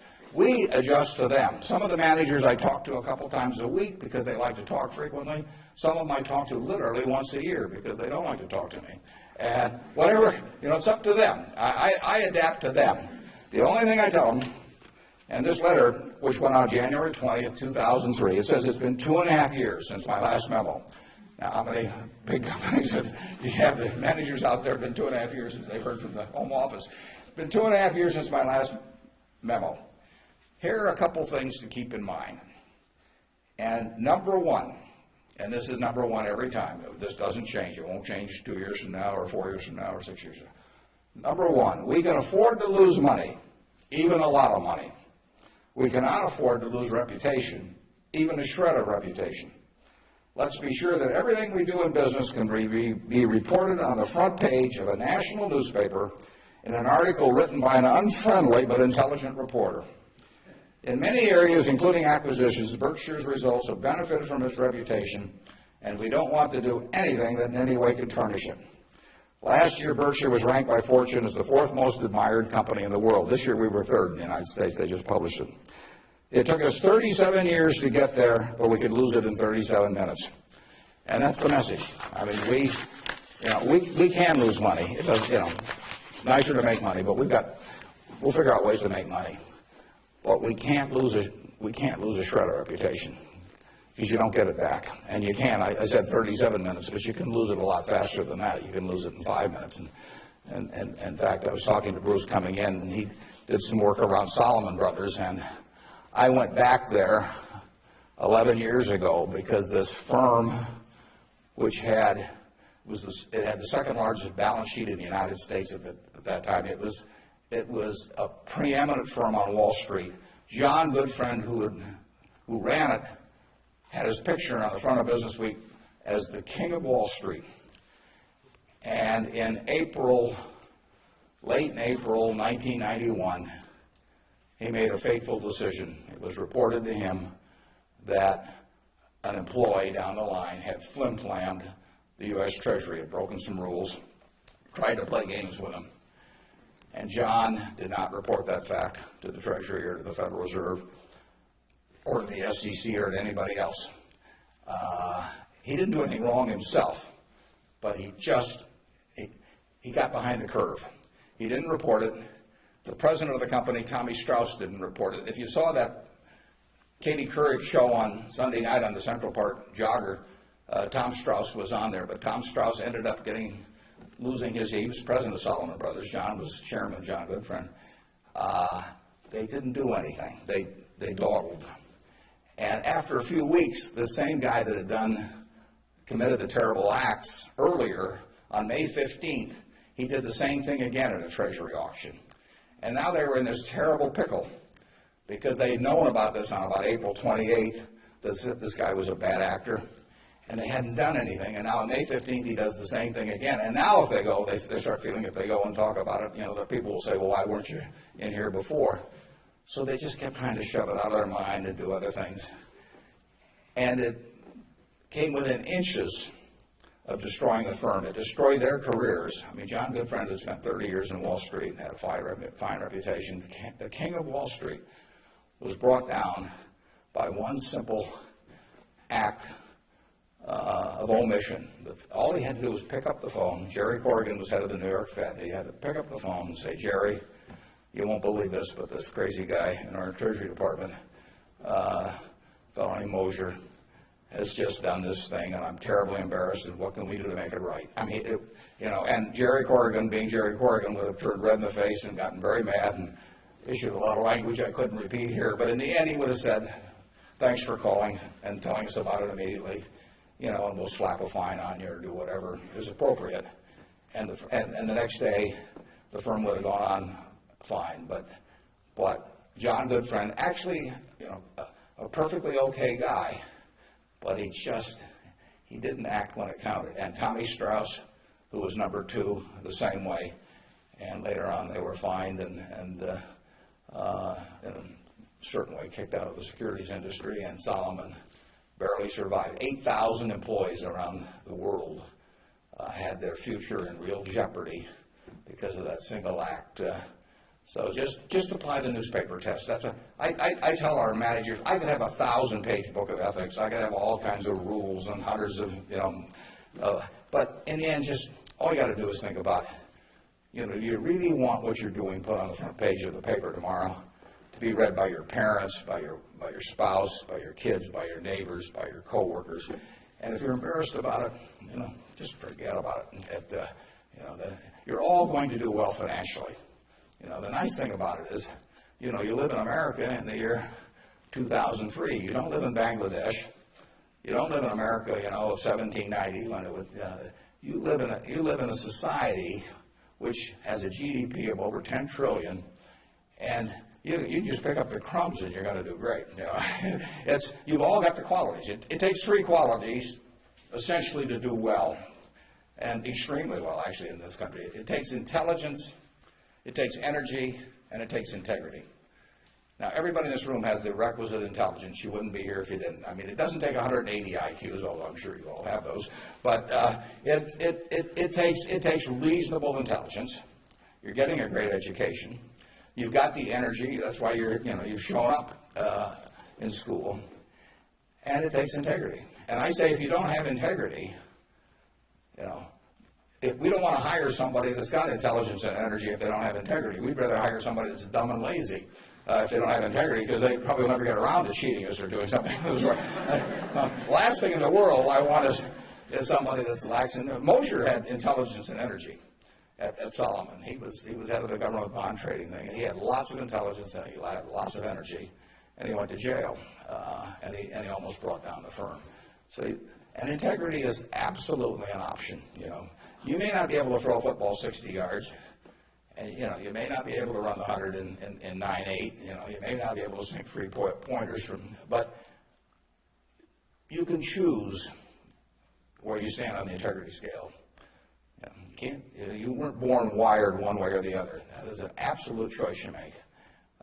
And the heroes I've had in life have been the people that I felt stood out in that respect. My number 1 hero was my dad, but I've had other heroes, Tom Murphy, Ben Graham, people like that. And the reason I admired them was not because they were the smartest people in the world, although they were plenty smart. And it wasn't because they made the most money. That meant nothing.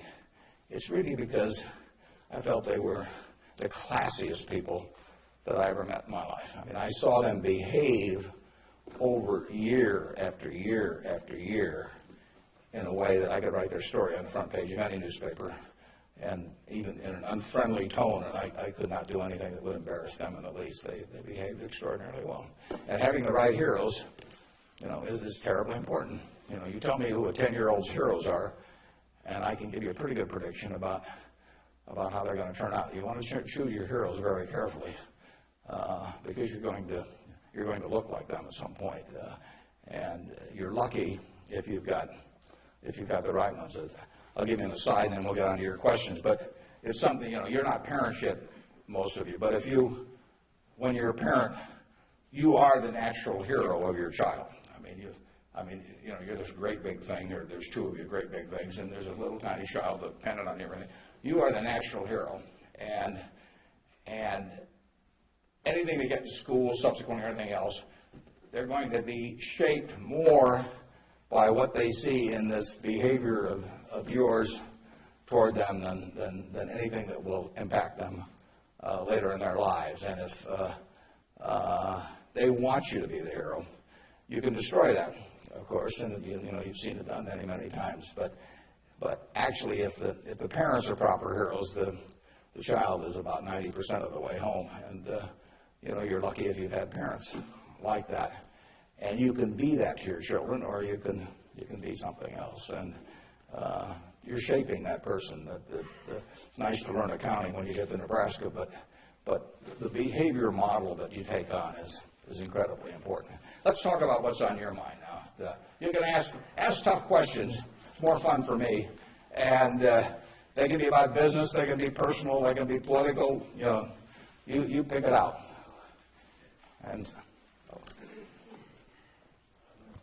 good morning. When you were rejected from Harvard Business School, there's obviously somewhat of a failure in your mind. How do you adapt to your failures in life to make you more successful? Yeah, well, that's a very good question. You know, how do you turn failure into a plus? And it's true.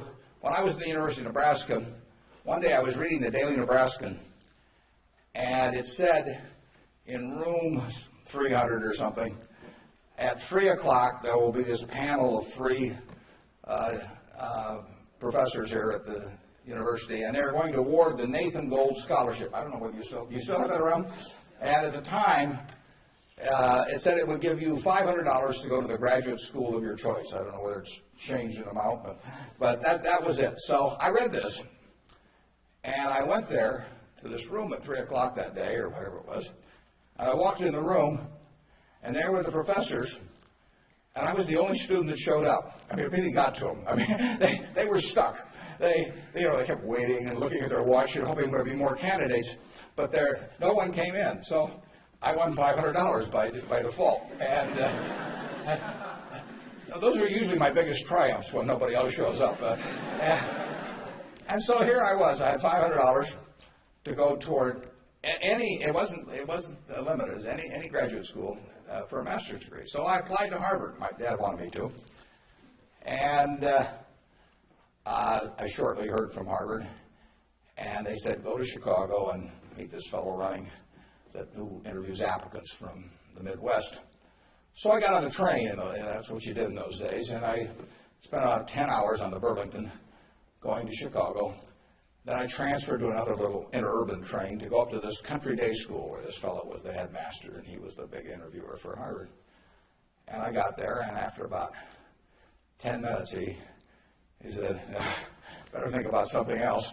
But, he come back later on. I was 19 at the time, and I looked about 12, and I acted about 8. It was not a great combination. So he said, forget it. So I took the little interurban train back to Chicago, and I took the 10-hour train back to Omaha. And all the time I'm thinking, what do I tell my parents? It's kind of embarrassing. But it was the luckiest thing that ever happened to me. Because if I'd gone to Harvard, I would have gone to a 2-year business school. I instead applied to Columbia, where I could graduate in 1 year and get a master's degree. Luckily, that by the accident of it and being in the Nebraska National Guard, which did not get called up for the Korean War, I missed going in the Korean War. I got to meet Ben Graham, which had an enormous effect on me subsequently. And I probably got my wife that way because she was going to Northwestern, and I was able to put on sort of a full court press because I got out in 1 year. And otherwise, she'd have met some other guy. I mean, I got her before the competition showed up. And so it worked out wonderfully. It couldn't have worked out better. And that's been my life, basically. I mean, things, you will get some disappointments,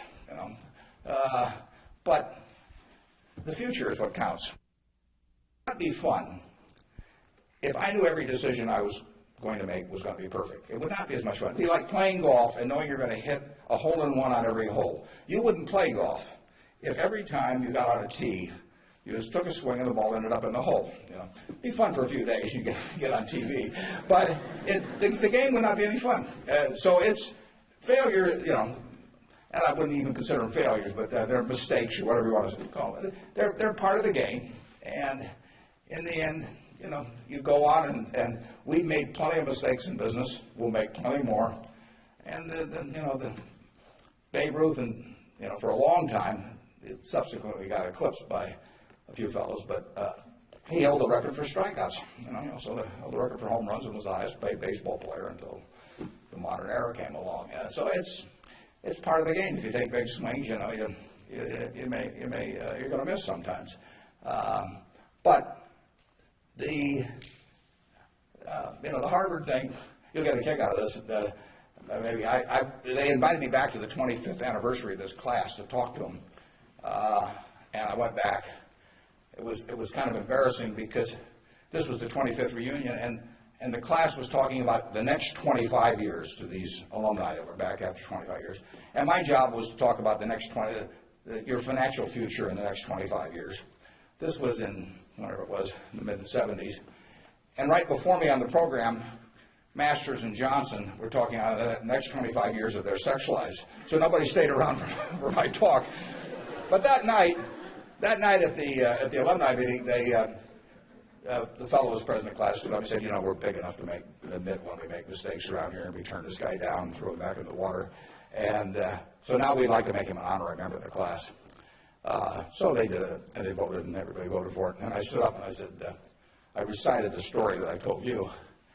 And I told him, I said, at the time I was kind of philosophical about this. I was young, and maybe my grades weren't that good or something. And so I took the rejection kind of well. But I said, now that I've met the people that got into class, I'm really sore.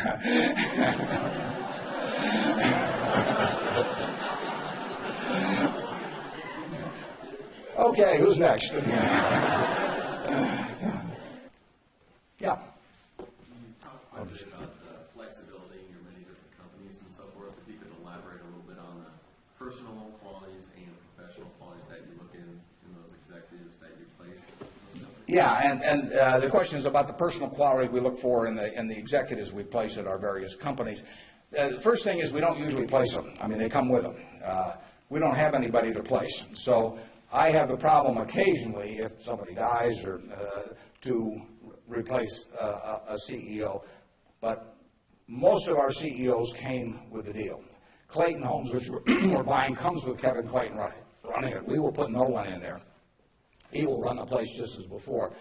But in terms of the personal quality, when a seller comes to me with a business, whether it's Clayton or any of the others, Ike Friedman at Borsheim's, Mrs. B at Nebraska Furniture Mart, when they come to me, the first question I have to ask myself, because I'm counting on them to run the place, I have to decide, do they love the money or do they love the business?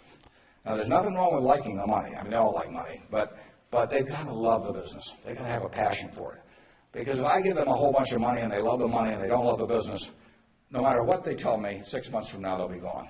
I mean, they'll just all of a sudden say, why am I getting up at 7 in the morning just so I can send a lot of money to Omaha? I mean, it won't work. So they have to love the business. I mean, I want people with a passion for the business.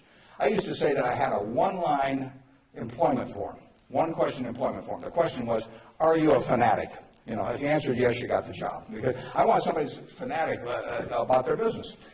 I mean, you want people that love teaching if you're in a classroom. If they don't have the passion for it, it doesn't work very well. So now, if they've got the passion, and our managers do, but not everybody would. The financial operators don't. We've never bought a business from an LBO operator or a financial operator. Because they don't give a damn. I mean, all they want to do is make sure your check clears, and they're gone. And it isn't going to work if we try to buy from them. So we buy from these people who love their businesses. And then really my job is just to make sure that I don't mess it up and create conditions that cause them to quit loving it for some reason. Because they come in loving it. Only I can mess it up. And they care about being treated fairly on compensation, but they don't measure it against everybody else. They don't have a lawyer they're negotiating with me. I mean, I don't have a compensation arrangement with any of these managers that can't be put in one paragraph. And then I go to other companies where they have a lawyer come in and there's 80 pages, and it tells what's happened, how much they get paid at severance, or they end up going to jail. And I won't deal with somebody that thinks that way. And that's fine. There's a self-selection process in terms of who comes to us. There's this invisible filter out there that causes the Claytons of the world, the Al Yoshis of the world, the Ike Friedmans of the world, the Mrs. B's of the world to come to us. When I made the deal with Mrs. B in 1983, Mrs. B had another offer from somebody else that was somewhat higher, and she just said, I don't care. She only owned 20% of the company. She had 4 children that each owned 20%. She told them, you know, I'm selling to Mr. Buffett. She always called me Mr. Buffett up till when she was 104. In fact, when I'd walk in the store, she'd say, here comes my new young boyfriend, which I don't get that a lot of places, I can tell you. But she, you know, she built this thing. She came over here in 1921 or 2. She landed in Seattle with a tag around her neck. She couldn't speak a word of English. Said Fort Dodge, Iowa. She couldn't communicate. She just had the tag. The American Red Cross got her out to Fort Dodge. And for 2 years, she got no place because nobody spoke Russian or Yiddish, actually. And so she moved to Omaha just to be around some other Russian Jews who she could at least talk to. She learned the English language when her oldest daughter, Frances, would go to school and come home at night and teach her the words. And she started out and she started sending $50 at a time over to Russia to bring her siblings. She had 7 siblings, and her mother and father to get them over here. After 16 years, she brought all the family over. She saved $500 in 16 years. You know, peddling used clothing, whatever. And she started in the rest of the furniture market at $500. And it's now the largest home furnishings complex in the world. And it all came from the $500 and a very, you know, special woman. And can you imagine building something like that and selling it, you know, to some financial operator who's going to resell it, you know, and try and go public with it a couple of years later? And, you know, it meant something to her. She wanted it to continue like it has continued. And those are the kind of people we want to attract. It isn't so much me selecting them, it's them selecting Berkshire. I mean, that's the key. And frankly, we've gotten to that position in this country where the people that do care about their businesses, good-sized businesses, there's no second choice besides Berkshire. We get them. You know, they come to us. We had a woman, Doris Christopher, come to us last year. Doris Christopher, in 1980, had 2 little girls, lived in Chicago, lived in a probably $20,000 house. And she and her husband both worked. She's looking for something to do to make a little extra money. She thought about catering and decided that it would take her away from the kids too much. So she decided that what she knew best, though, was she'd been a home ec teacher. She knew cooking. And she knew the kitchen and what was useful to people. So she borrowed $3,000 on her life insurance policy. That's all she had. She went down to the merchandise mart in Chicago and said, what's the least amount of this utensil or that utensil a manufacturer would sell? Usually a dozen. And she took them home. And then she had the idea that she would hold these parties, essentially, in people's homes. And so she arranged with a woman in suburban Chicago to hold the first party. She almost turned back. She started driving there. She thought, oh, they'll laugh at me and I'll knock the stuff over and they won't buy it. You know, what you do. She's very unsure of herself. But she went there. She sold, I think, $175 worth of goods that night. She sold me her business last year. And that business made $140 million pre-tax from this $3,000 investment.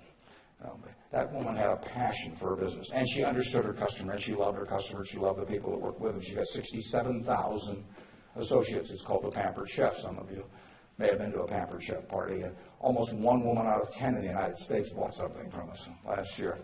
And now, unfortunately, I have to acknowledge that she probably didn't understand accounting that well, but she understood her customer and she understood people, and she likes people. You know, I met her one time, but when she wanted to sell her business, there wasn't anybody else to sell to as far as she was concerned. She came to Omaha.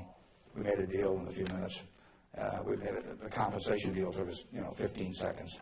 She's running the business. I've never been there. They're in Chicago. I hope they're there. I mean, we paid a lot of money for this. I mean, someday we'll buy a business and there'll just be some guy in a closet someplace saying, what figure shall I send more in this month? But I've never been there. I've met her and I've seen the results of what she's done, and she is in love with the company. Yeah. How do you intrinsically value the businesses that Berkshire acquires? How do I value the businesses Berkshire acquires? Well, the first thing I have to decide when somebody calls me is valuing this business within my circle of competence. I don't know how to value Microsoft. I don't know how to value Oracle. I mean, if Larry Ellison calls me or Bill Gates calls me, and they don't. But if any of those, I don't know, or biotech or anything. I wouldn't know how to value it. I just, I'd wish them well and tell them, I think it's worth twice as much as they think it is, but I'm just not in the mood to buy it today. I don't know. So it has to be within my circle of competence. My circle of competence is, businesses I can understand. And when I say understand, I don't mean understand how to use a computer or not use a computer in terms of a computer company. I mean understand what the economic characteristics of the business are and what the company's really going to look like in 5 or 10 or 20 years. Bill Gates will tell you that if he were investing, he would buy Berkshire rather than Microsoft because it's so much easier to understand what our businesses are going to look like, whereas he's in a business where you're going to really have to be doing things differently over time. So I know that Wrigley's is going to be the number 1 chewing gum in the country. I know Snickers is going to be the number 1 candy bar in the country 10 years from now. It's been the number 1 candy bar for 40 years. You don't have to be very bright to understand that when people lay out 50 cents for something that they stick in their mouth, that they're not about to experiment. So we try to look at businesses we can understand. Now, I got a call a year and a half ago from a fellow, I never heard of him, in Denver. His name was Craig Ponzio. Craig called me up and never heard of him. And he said, I've got a business, this your kind of business, and I want to sell it. Here's the reasons. Happen to do with health. And although I don't pay much attention to the reasons. And he said, it's the leading company by far in the custom picture frame business. And he said, let me tell you why it has what I call durable competitive advantage. That's what I call durable competitive advantage. He said, let me tell you why it has it. He said, there are 18,000 people that frame pictures in the United States, little mom and pop operations. Every town, Lincoln will have a half a dozen, Alma will have a dozen, and they frame pictures. I go over to get a picture frame, and I hand it to somebody. I say, I follow their judgment. I say, biggest thing I want is I want a good-looking frame, and I want it back soon. I want quick delivery. Well, with 18,000 people in that business and a zillion kinds of picture frames, nobody can carry a big inventory because they don't do that much business. I mean, it's not Walmart or something of the sort.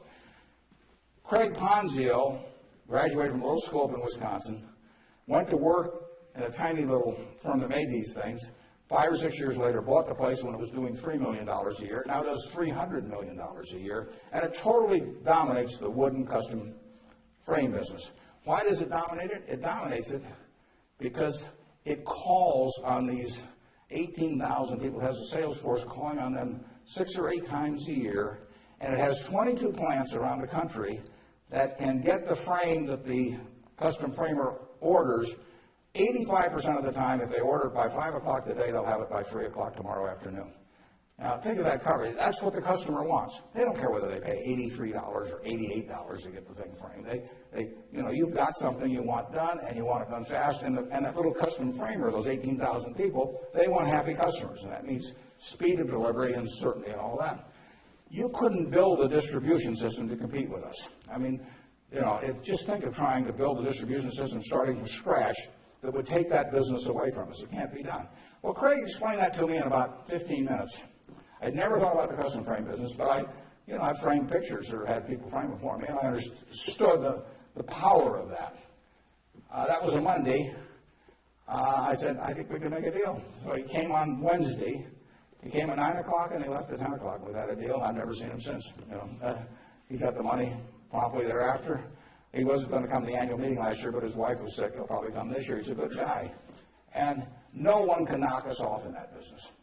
Every time I buy a business, I say to myself, if I had $1 billion and I wanted to go and compete with these guys, could I knock them off? If you gave me $1 billion and you told me to dislodge Snickers as the number 1 candy bar in the country, I don't know how to do it. If you tell me I got $1 billion and I got to make it $5 billion, and I got to make it so that Wrigley's, Spearmint, Double Mint, Juicy Fruit, all of those get knocked off the top-selling gum list, I can't do it. Now, if you give me $1 billion and tell me to knock off all the ladies' apparel shops in Lincoln, I'll make mincemeat of them very fast. I mean, I have a very good business myself, but I can destroy that. And the real test is something, can some idiot with a lot of money destroy the business you've got if he decides to compete with you? And we try to buy businesses where no matter who comes along, they've got this durable competitive advantage. Those are the 3 words that count. And you can make that. You may be able to make that decision about companies that I can't make that decision about. They have to be pretty simple for me. But we buy things that, we have Fruit of the Loom underwear. Are people going to quit wearing underwear? Well, who knows? But we sell 44% of all the men's and boys' underwear that goes through Walmart and all of the mass merchandising chains. We've got the lowest costs around. Fruit of the Loom is a name that's been around since 1850 or 60. If you can buy 3 pairs of shorts from us, or 6 pairs or whatever it is, for $5.50 and nobody's going to sell them cheaper, why are you going to buy anything else? So we'll own that unless we mess it up some way. We've got a very potent advertising slogan there. We cover the asses of the masses. Sort of gets to it, doesn't it? Yeah, up there. Yeah.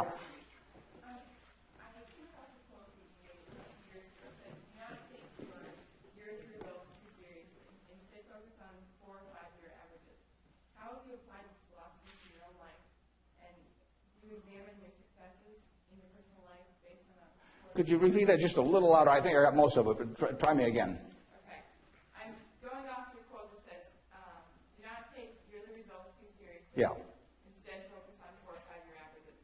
How do you apply this philosophy to your own life? Okay. Yeah. The question is, since I say 1 or 2 years doesn't make much difference in business, but longer term does, how do I apply that in my life? Well, I could probably give you some terribly philosophical answer on it, but the truth is, I get up every day and just do what I love doing, and I want people around me to have good experiences, but the truth is, I don't spend most of my time thinking about that. I mean, I spend most of my time thinking about what can I do to keep Berkshire going the way it has gone. But I will tell you how to apply that, and it works reasonably well, I think, at Berkshire, because we get this self-selection of people to join in. I mean, we have created a working environment where in 38 years nobody's left that runs it. So I do feel good about that, obviously. I feel good about the results of the investors and, the Hoffners and those people. I mean, actually, I think a fellow may write a book about what's happened with all the money that all these different people have made in Berkshire. But I'll tell you the test on that, and it's a terrific question, because you will, when you get to my age, you will not measure how well you've done by how much money you've got. I can guarantee you that. You'll all do fine on money anyway. I mean, think about it. 7 hours a day, you're in a bed. You got exactly the same mattress I've got. If you don't, we'll sell it to you at the furniture mart. We're out of parity. I can't outdo you, in terms of my sleeping enjoyment. You can match it by buying this mattress, which we'll give you a special price on. Just mention my name. We eat at the same places, We eat at Dairy Queen, particularly if you're in my position because we own it. But we eat at McDonald's and Burger King, and when I leave here, I'll stop by a fast food place. So our eating experiences are the same. We travel the same. I mean, I had a 10-year-old car up till about a year ago, and it just doesn't make any difference to me. They all work. We live in a place that's warm in the winter and it's cool in the summer, and we watch the Super Bowl on big screen TV. You do it, I do it. We dress more or less the same. I mean, I pay more for my clothes, but they look cheap when I put them on. So we're really on a parity. Yeah. So the money isn't going to be that big a deal. Everybody in this country is going to, with the intelligence this group has, the energy you have, you're going to do well. So what's the difference? What really counts? Well, I would say that you will measure. Health is enormously important, and that's a matter of a fair amount of luck. I mean, So I'm not shortchanging it. I'm just saying you can't do too much about that. But you will measure your success in life by how many, and extent, whether it's the people you want at 70 or whatever the age may be, you'll measure it by how many of them really love you, in the end. I mean, you can't buy love. I mean, it doesn't work. You can buy sex. You can buy testimonial dinners, you can buy your name on buildings, you can do all kinds of things. But the only way you get to be, love is to be lovable. It's kind of irritating, actually. If you got a lot of money, it'd be more fun to just write out a check for $1 million. So everybody, from now on loves me. But it doesn't work that way. And in fact, the only way is to be lovable. And I've got this friend who came out of Auschwitz and had at least one member of the family die there. And what is it now? It's 60 years later, you know, she still, when she looks at people, it's a Polish Jew, when she looks at people, the question she asks herself in determining who she really trusts as friends, the one question in her mind is, would they hide me? Now, when you get to be 70, if you've got a lot of people that would hide you, you've had a successful life. I know people who have a tremendous amount of money, no one would hide. Their own kids wouldn't hide them. I mean, they really wouldn't. I mean, their business associates wouldn't, or anybody else. If it really came down to it, you know, they don't have anybody's respect. They've got their attention maybe with money or something of the sort, but nobody loves them. And my friend Tom Murphy at Cap City Stevie, I mean, dozens of people would hide Murph, you know. All kinds of people would hide my wife, you know. Ben Graham, a lot of people would hide. My dad would have had a number. And then, like I say, I can tell you people that, you know, everybody may pay homage to them, and the kids may put up with them and hope they don't change their will or something, but the truth is that nobody would hide them. And if you've got a lot of people that would hide you when you get to be 70, you will have a very successful life. Okay, right in front. Throughout your life, what are some of your personal and career goals that you've set for yourself, and which ones have you accomplished and which ones are you still going after? Just in terms of personal goals or just goals that you've set for your life that you've accomplished? Yeah, well, I would, you know, the truth is the main goal I've had has been at Berkshire. I mean, you know, it might be more admirable to say that I was feeding the poor or something someplace in India, but it isn't true. I mean, it's been the focus of my life most of the time. The money will be, I think, used for very good purposes later on. I don't use any real amount of it myself. But actually somebody else was going to do most of that, and I picked good people to do it.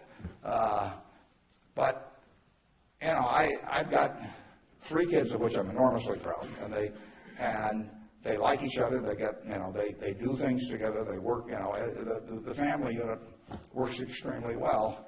But my wife gets 99.9% of the credit for that. I mean, if you didn't turn out well under her, there's something really wrong with you. It's, you know, it's a life that's a lot of fun, but I do what I enjoy doing. I play lots of bridge on the internet because I like to do that more than anything else. I used to do way more reading. I do a lot of reading, but I used to just read all the time. Now I spend 12 hours a week on the internet playing bridge, and it's great. I will talk to the Microsoft Summit here in about a month, and I tell this group, and there's all these high-powered internet types, and I tell them, look, you guys are all failures because here I am, got all kinds of money, I've been fooling around with the internet now for 10 or 12 years. I spend 12 or 14 hours a week on it, mostly bridge, but I do, the Google searches, and if I'm writing a talk, I look up all kinds of information on it. I read the New York Times, the Wall Street Journal, 10 o'clock the night before, and all these things. And you guys are getting exactly $120 a year out of me. I mean, that is a failure. They have not figured out how to get any money out of me. And I gave them this talk last year, and this year I'm going to go back there and say, you've made no progress at all. It's $120 last year, it's $120 this year, and in between I've had 600 hours of enjoyment and learned all kinds of things. So I do enjoy, that. I enjoy that more than anyone. Now, when I was young, I thought I had a lot of money. I'd own a professional sports team, and I'd play golf all the time, maybe have my own private golf course, and all kinds of things. Just doesn't mean anything to me. I have something where 365 days a year, everything is good. I work around terrific people. One of them is here today that came with me, drove me down. And I mean, I get to select the people I work with. That's a huge, huge luxury. I mean, literally, just think of it, you had to work for a boss you couldn't stand, or work around people because your stomach would churn. It'd be miserable. So the ultimate luxury really is doing something every day that you love doing with people that you love doing it with. And I've got that, by accident to some extent. I say if you take on a job just to make a lot of money and it causes your stomach to churn, and you go home at night and kick the dog and all that sort of thing, that's a little bit like marrying for money. It's probably a bad idea under any circumstances But if you're already rich, it's crazy, right? I mean, if I marry for money, I mean, I would have my head examined. And what's it going to do? You know, and so it is, and we're lucky in this country. I mean, we won what I call the ovarian lottery when we were born in this country. You know, it was 4 times or likely you would have been born in China, just about as likely you've been born in Bangladesh. You know, you're born in the greatest society in the world, so make the most of it and have a good time.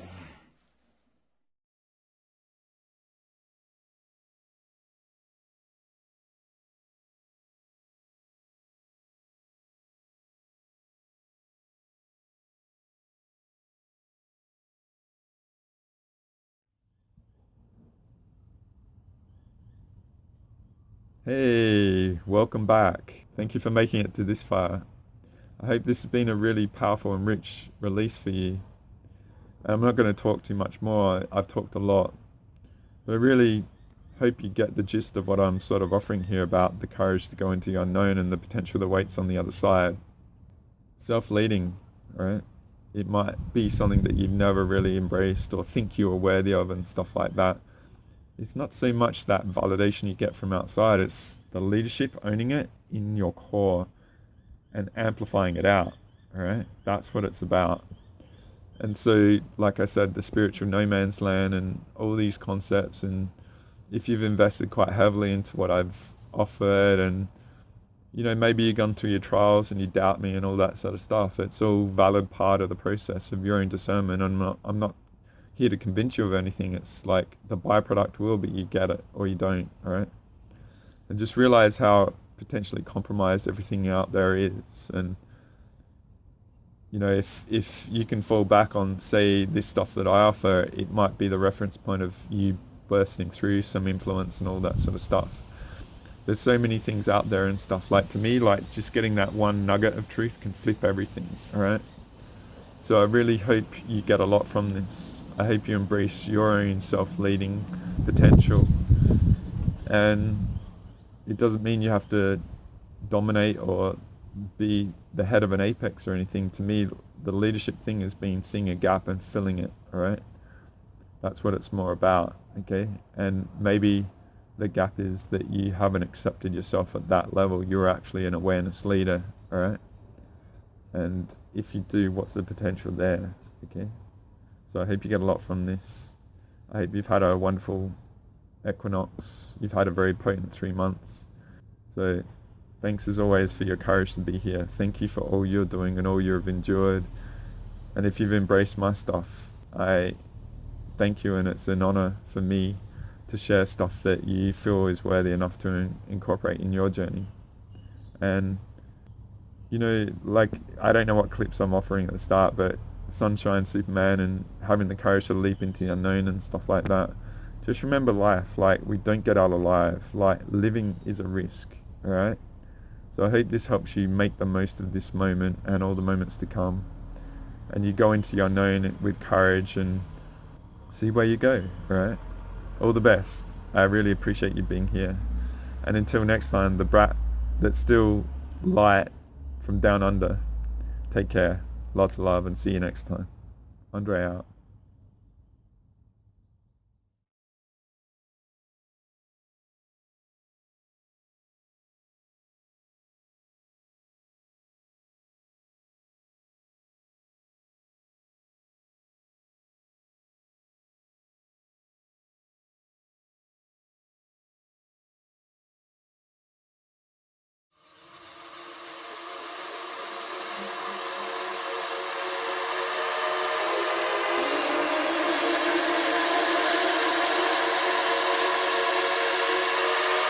The sun is gonna keep on shining right ahead on the horizon. My love for you always keep on rising. Everything's gonna be alright tonight. Oh yeah, my love for you is gonna keep on rising. The sun's gonna keep on shining right next to the horizon. My love for you will keep on rising. Everything's gonna be alright. The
swimming in December,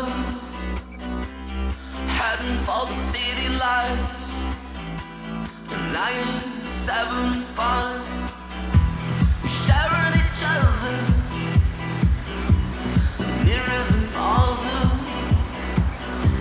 Scent of the lemon drips from your eyes. We are the people that rule the world, fostering in every boy and girl, all rejoicing in the world. Take me now. We can drive a little adventure, love in the summer. Follow the sun tonight, reminiscing of the times of life. For each every other, the feeling is stronger. Shock at 11, got lost in your eyes. Can't do why when I think you're gonna leave me, but I'm gonna try. Are you gonna leave me now? Can't you be believing now? Can't do why when I think you're gonna leave me, but I'm gonna try. Are you gonna leave me now? Can't you be believing now? Can you remember in human eyes? It was to where we'd energize, lie in the sand and visualize like it's 75 again. We are the people that rule the world, fostering in every boy and girl, all rejoicing in the world. Take me now. We can drive. Can't do why when I think you're gonna leave me, but I'm gonna try. Are you gonna leave me now? Can't you be believing now? Can't do why when I think you're gonna leave me, but I'm gonna try. Are you gonna leave me now? Can't you be believing now? Everything about you, know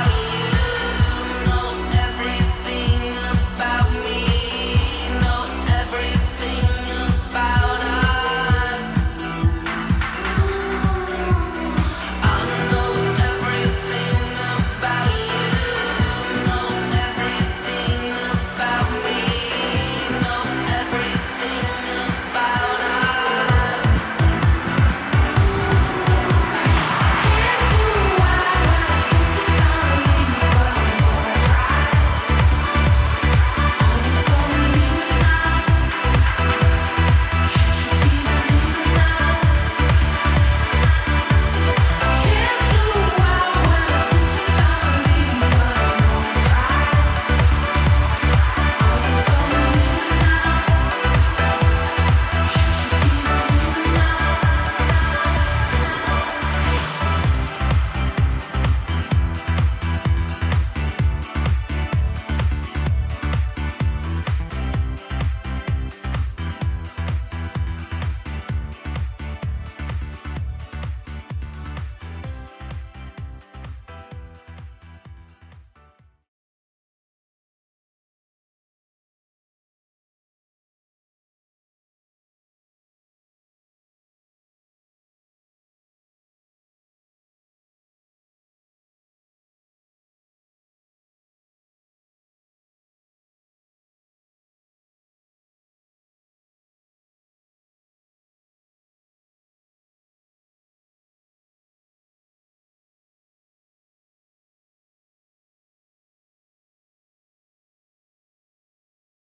John Lilly once put it this way: there are no limits at all to the human mind whatsoever, except those we impose on ourselves because of our beliefs. And those limits are also beliefs to be transcended. And that's a view that suggests that the possibilities of human transformation are virtually infinite. And we have no way of knowing the outer horizon of what it means to be human.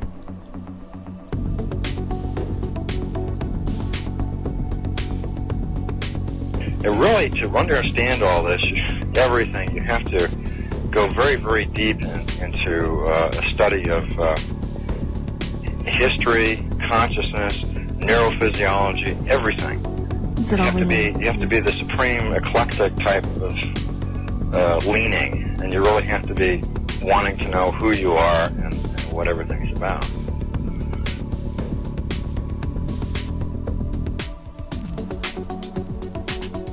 And the thing that you'll find when you go to sacred sites, if you're very humble about it, is that you are on a personal journey, and the sacred site will respond to you in a way that is appropriate only to you. The information is always what you are searching for.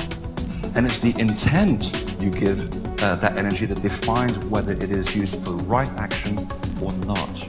And it is inside these sacred spaces that you will be reminded that you are a god, that you are a bright star. So what you're trying to do is move through the course without ricocheting off walls or creating karma. You're trying to slide through things smoothly. How do you do that? It's called flowing. There's a technique that you can do that will allow you to touch some part of your inner being that has more knowledge than your conscious state does.